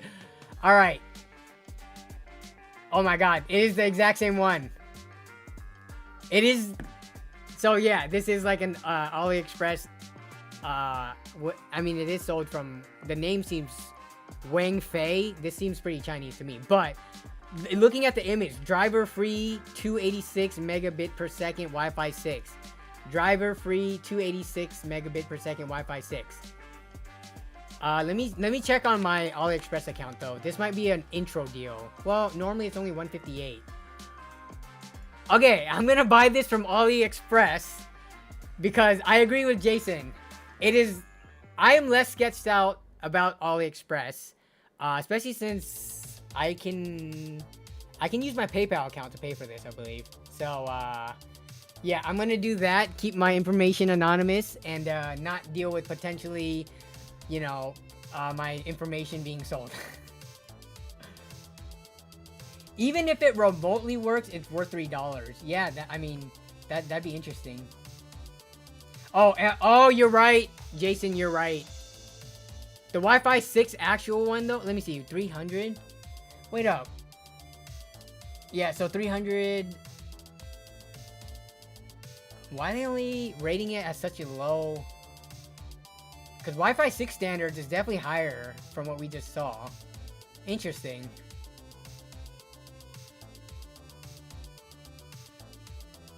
Yeah. So it's not as cheap, but it still comes out to be less than $4. So, I mean, can't complain about that. Let me put this into my main window with my payment information so that I can see it. But yeah. Also, you got to consider, I wonder if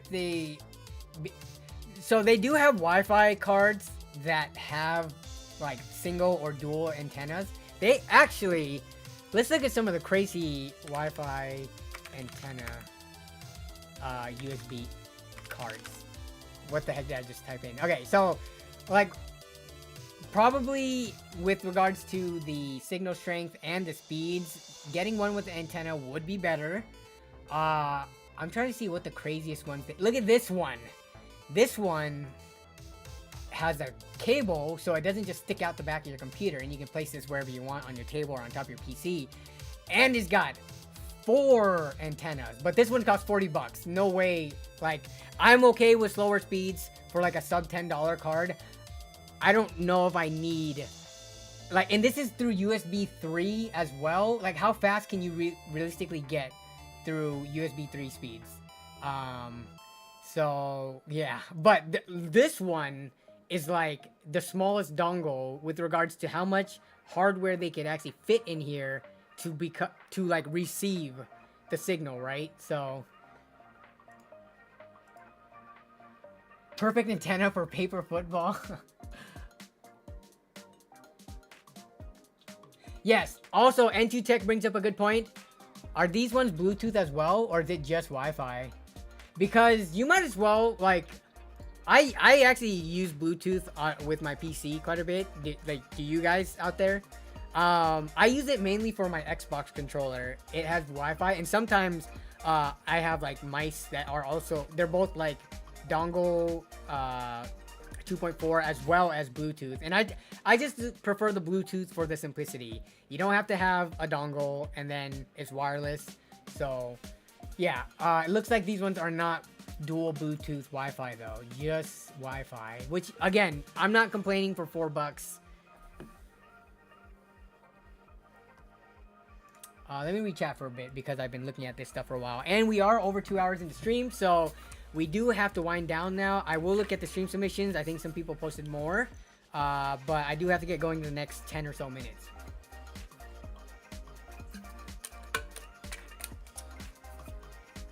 Let's see.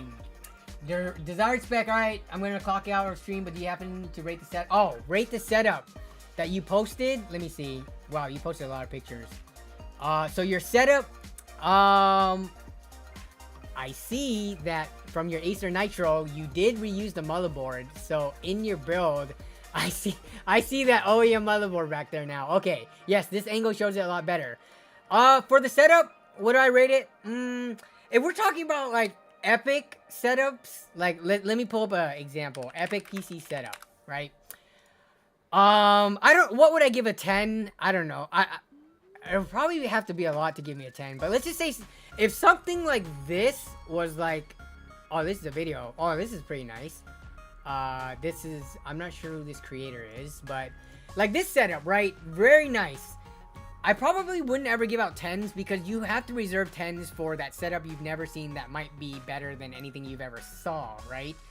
But for nice setups like this, where I would give a 9, for something like this, due to being a little bit constricted on space, it is a clean setup though. You like, so there's, yeah, assuming the build's not a part of like the setup, because I don't want to get into rating the hardware and things like that.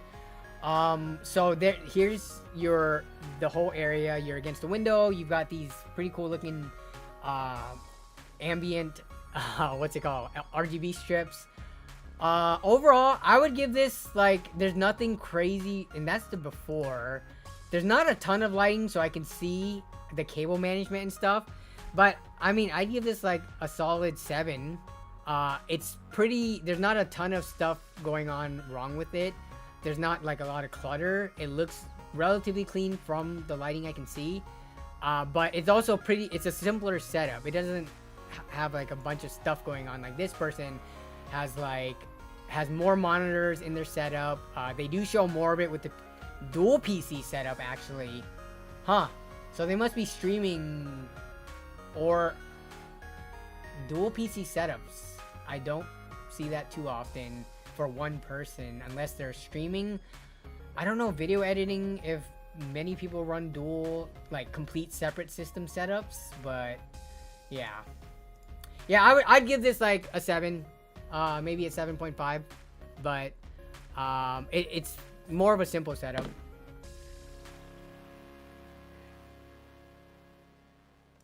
And some people posted their PCs. Is this power supply? Okay, so Quack, if you're in the chat right now, I don't know which stream chat you might be in. So there's nothing inherently wrong with putting your PC on the floor. When you have carpet, especially, like, you can kind of see a little bit of the case is sinking into the carpet a little bit, right? The PC's, you know, not the lightest thing in the world. It's probably weighs 20, 30 pounds, something like that.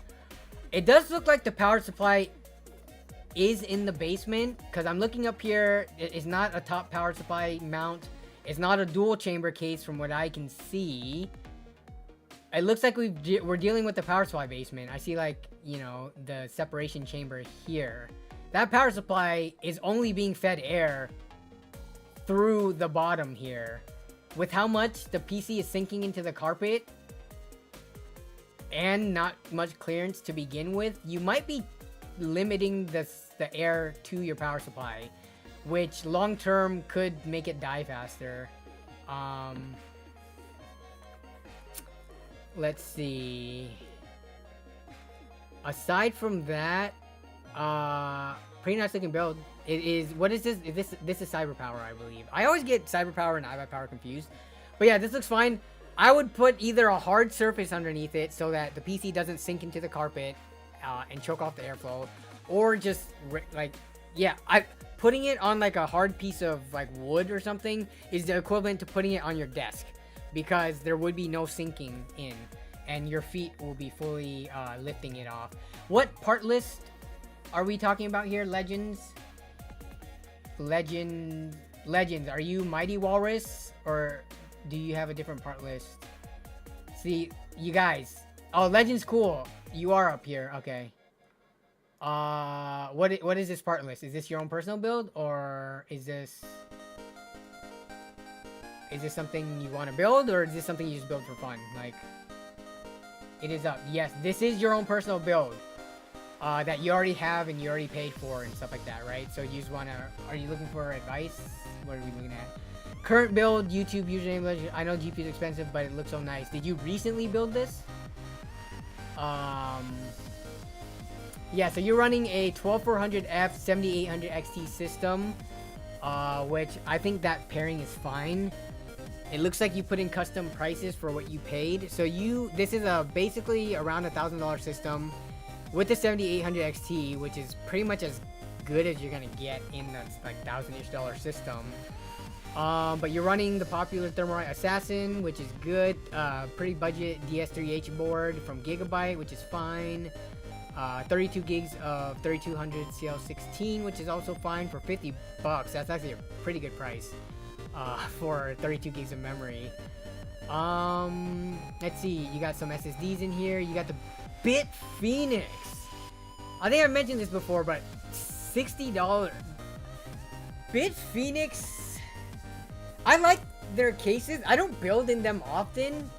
I built in their cases in the past. They also had the Bit Phoenix. What case? The Prodigy. This case, I wish they would remake. They did remake it once, but still, it felt like an old case. Unlike Bit Phoenix cases, it's just there's so many case options around now that I feel like BitPhoenix kind of fell. Like, I remember they kind of came, like, they were on the come up back in around 15, 16, 17 time frame. They were releasing a lot of stuff, and then they kind of went quiet for a while, not having a bunch of innovation. But I mean, cool to see you still using there's nothing wrong with this case, right? It's a standard case, single chamber, got mesh fronts, comes with RGB fans, has a power supply basement. So there's nothing inherently wrong with them. Really good price, but there's so much competition nowadays that I feel like BitPhoenix got kind of pushed to the wayside for some of the other, like Fractal Pop Minis, Montech cases, stuff like that. But I mean, you're using a budget case in your $1,000 build, which afforded you to, you know, pump more money into the GPU. So I like that a lot. You got a good price on your Supernova 750 watt Supernova 750 GT, and you got a bunch of these cheap Sama case fans to put in it. So yeah, this build is very solid for $1,100 bucks with 7800 XT in it and plenty of other extras. I like it. It barely fits my GPU. You have like 5 millimeters of room to spare. I could imagine that case looks pretty small.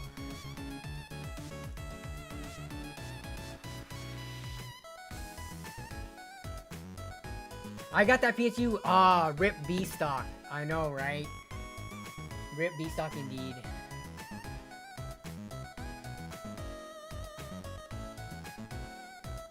Desire Spec says, man, it empty, but I do understand. I will re-rack the tissue box back up because it's a legend of the stream now.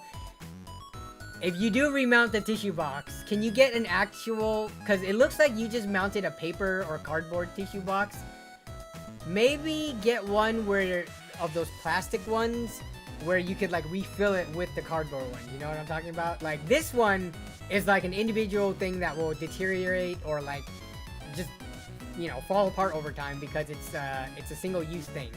But maybe if you got like a plastic shell so that you could refill it infinitely, it might make it look better. I like this because it looks a little jank and like budget, but if you want longevity, maybe put like one of the plastic boxes up. But let's see.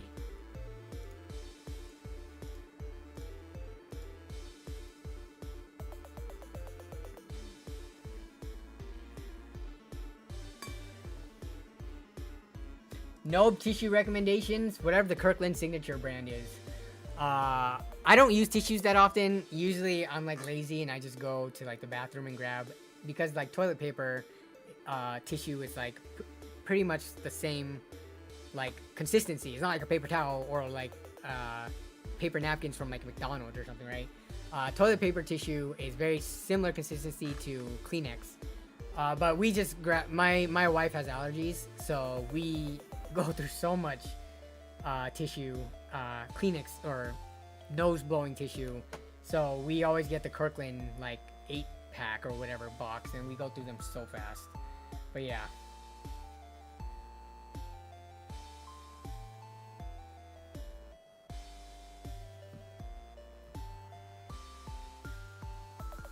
hey, mine is under Legends is cool. What is under your setup or what? Legends is cool.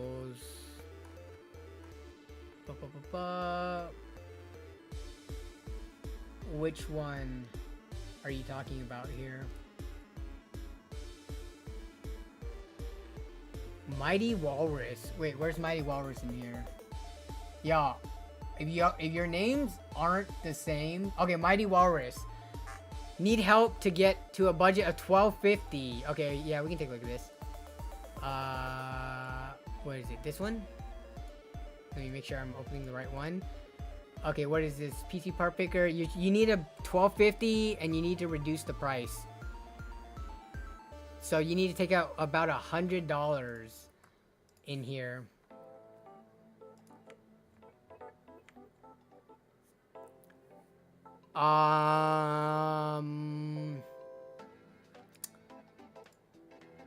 We just talked about the AliExpress 5700 X3D. Plus, you're gonna buy a cooler for it anyways. 5700 X3D.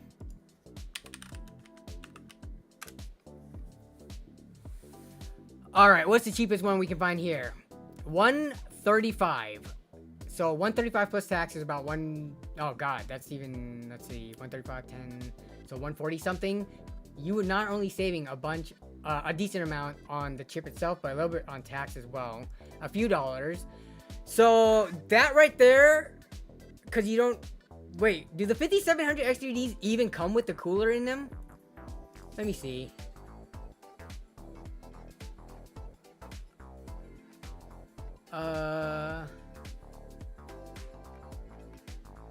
Where's the information? Cooler not included. This one, yeah, this doesn't even come with the cooler. So I guess you get a warranty, but I don't know, man. I am pretty confident in the CPUs from AliExpress. I would totally, if you're not even getting the cooler, not that many people use the cooler anyways, but you're talking from your list, 188 versus 135 from AliExpress. Both come with no coolers. This is a tray processor, which I think is fine.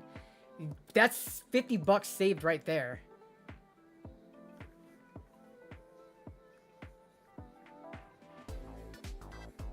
Yo, what up, Split Tech? It is going well. We are actually at the tail end of the stream. I'm trying to finish some stuff up, and then we will be done. But I'm looking at this part list right now. So yeah, you can save 50 bucks easily. So we just need to save another 50 bucks to get you down to that 1250 target, right? Let's see. B550 Aorus Elite. Does this even have Wi-Fi? Okay, it does. I mean, this is a higher end motherboard. I would have to look into how much better like this Aorus Elite board is versus like the MSI board that we looked at. But that saves that would save like, and I don't know if you need Wi-Fi 6 or not, so that could save like 20-30 bucks. We're looking at 16 gigs and a 7900 XT. Yeah, you're gonna need to put some of the budget to get 32 gigs, I feel. This PC, dude, you're spending over $1250. You don't put 16 gigabytes of RAM into that. The games and if you're gonna use it for other things aside from gaming, 16 gigs is gonna be like your limit. You reserve 16 gigabytes for like if you only have $400 or $500 bucks. Once you pass, I don't know, $800-900, 32 gigs is well worth the upgrade in my opinion.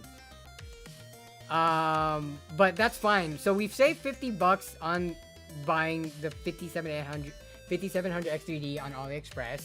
But some of that, like 30 bucks of that, needs to be thrown into getting 32 gigs of memory. So we gotta save some more money. You picked a kind of expensive higher end SSD. I don't know if you fully need that. You should be able to find 2 terabyte drives for, let me see, 2 terabyte. Let's see what we can find. I do understand that the SSD pricing has gone to crap recently. What the heck just happened? 2 terabyte NVMe.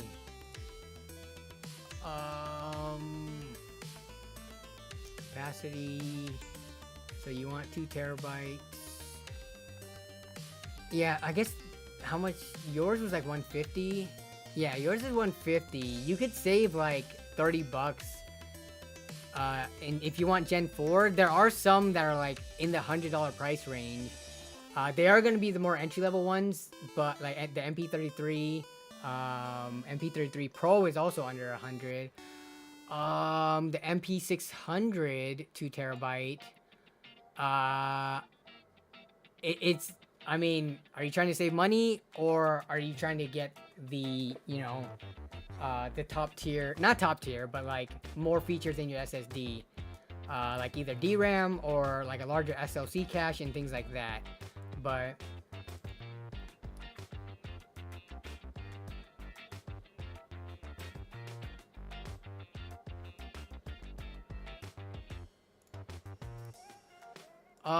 what else do we got here? So I mean, you've got a 7900 XT in here.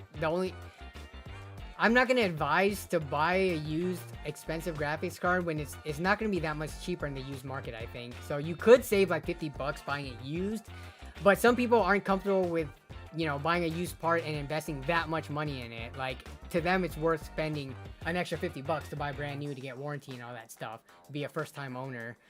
You did choose a cheap, not a cheap, I should say an inexpensive case. So you are saving money here. You've got an 850 watt Cooler Master. This is like a B or A tier power supply. So for $94, 850 watt, you can't complain there. Maybe you can save 10-15 going down to like 750 watts, which should still be able to run the 7900 XT, but you won't afford yourself too much room. So I mean, aside from the 5700 X3D, which is an easy money saver here, it's not like you made super bad choices. It's just you want a pretty expensive graphics card that is eating up quite literally half of your budget. Off $1,300, $660 is half the budget. So you can only cut corners so much in other areas, when the majority of it is like saying you could easily get there buying a 7900 GRE. Or buying a used motherboard. If you can find a used B550 motherboard, because this is AM4 or a different motherboard, you should be able to buy a used AM4 motherboard for, you know, $70 to $80. That shaves off $40 there. And then if you are willing to get the MP33 and like the lower end $100 2TB drives are fine. But like, what is worth it more to you? If you had to give up your 7900 XT to get a lower end card, or getting this P41 Platinum versus like a MP33 Pro or like an MP600 from Corsair, and lower the price by $50. I can't make that decision for you, but you know, that's up to you.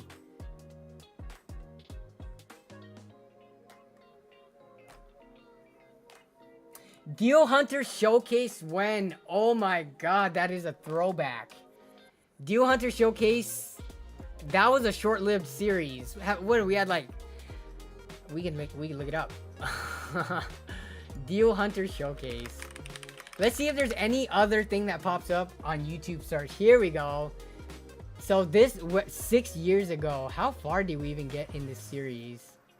I think we did like 5 or 6 episodes. And this was back when? This was back in 2018. So we're coming up, we've passed 6 years, coming up on 7 years. And people, a lot of followers now probably don't even know about what this was. I think this was before I even hit 100,000 subs. So yeah, the series never took off, which is why I stopped it. And another issue with it is that people could easily lie. Like, anyone could submit something with doctored images and just lie about the good deals that they got. So, like, it's hard to tell what a true deal people got was versus someone just wanting to say, like, oh, I got a RTX 3080 for $10 and here's, you know, the offer up listing that you could easily doctor. So, unfortunately, yeah, I don't know. It never took off. I don't know if I would ever bring this series back. But that is a throwback for sure.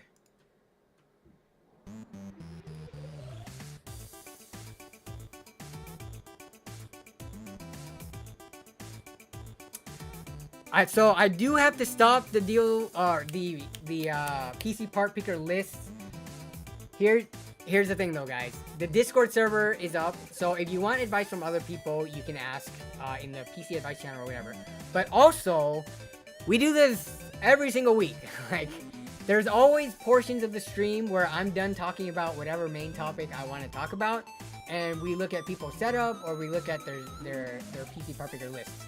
So if you guys come back next week or any of the following weeks and drop your links in the stream submission channels of the Discord, I can get to it. But it looks like the stream submissions channel is popping off more than usual.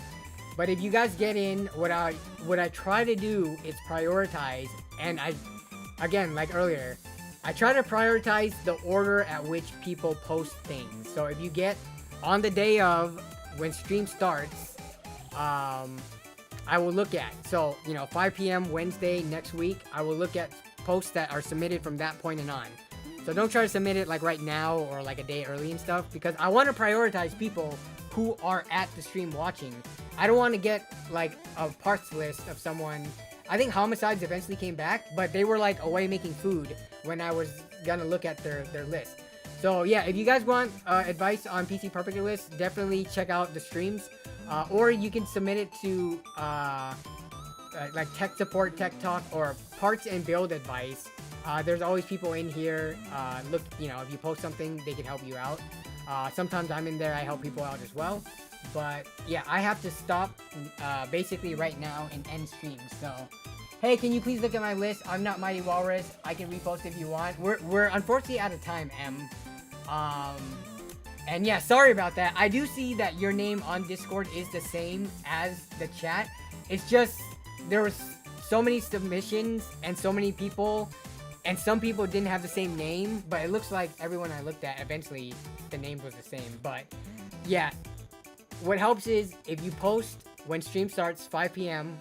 on Wednesday, as well as have the exact same name on YouTube as your stream, then I can find it easier. And unfortunately, I think even though your name was the same, I missed it. So yeah.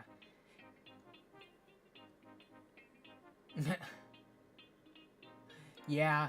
I think I got confused and thought you were Mighty Walrus because of the M names. Pain and suffering for real. Sorry about that. Yeah.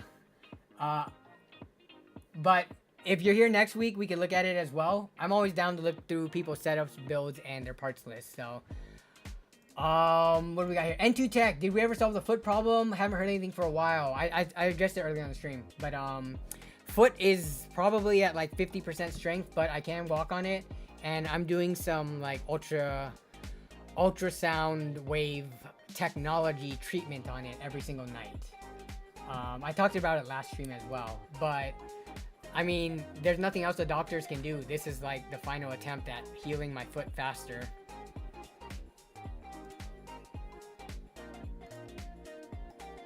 Robert Fix It. By the way, shout out to helping that kid with his PC. Yeah, Logan. That if you guys didn't see the video, the latest video helping Logan is in the Discord channel, and the he was in chat earlier too. But yeah, the funny thing is that actually happened back in June, but because of my foot issue, just my whole upload schedule got messed up, and I didn't even get around to being able to edit it until the end of September. So I actually helped Logan out 3 months ago and couldn't edit and finish the footage and stuff like that until recently. But yeah, apparently he's using the computer now at Job Corps just fine, so that's good. When's the next OfferUp meetup vid? It's actually this weekend. The next video, I have the parts sitting there in the background. Yeah, it'll be a decently fun one. This one's a new experience, I should say. So yeah, that's coming up next.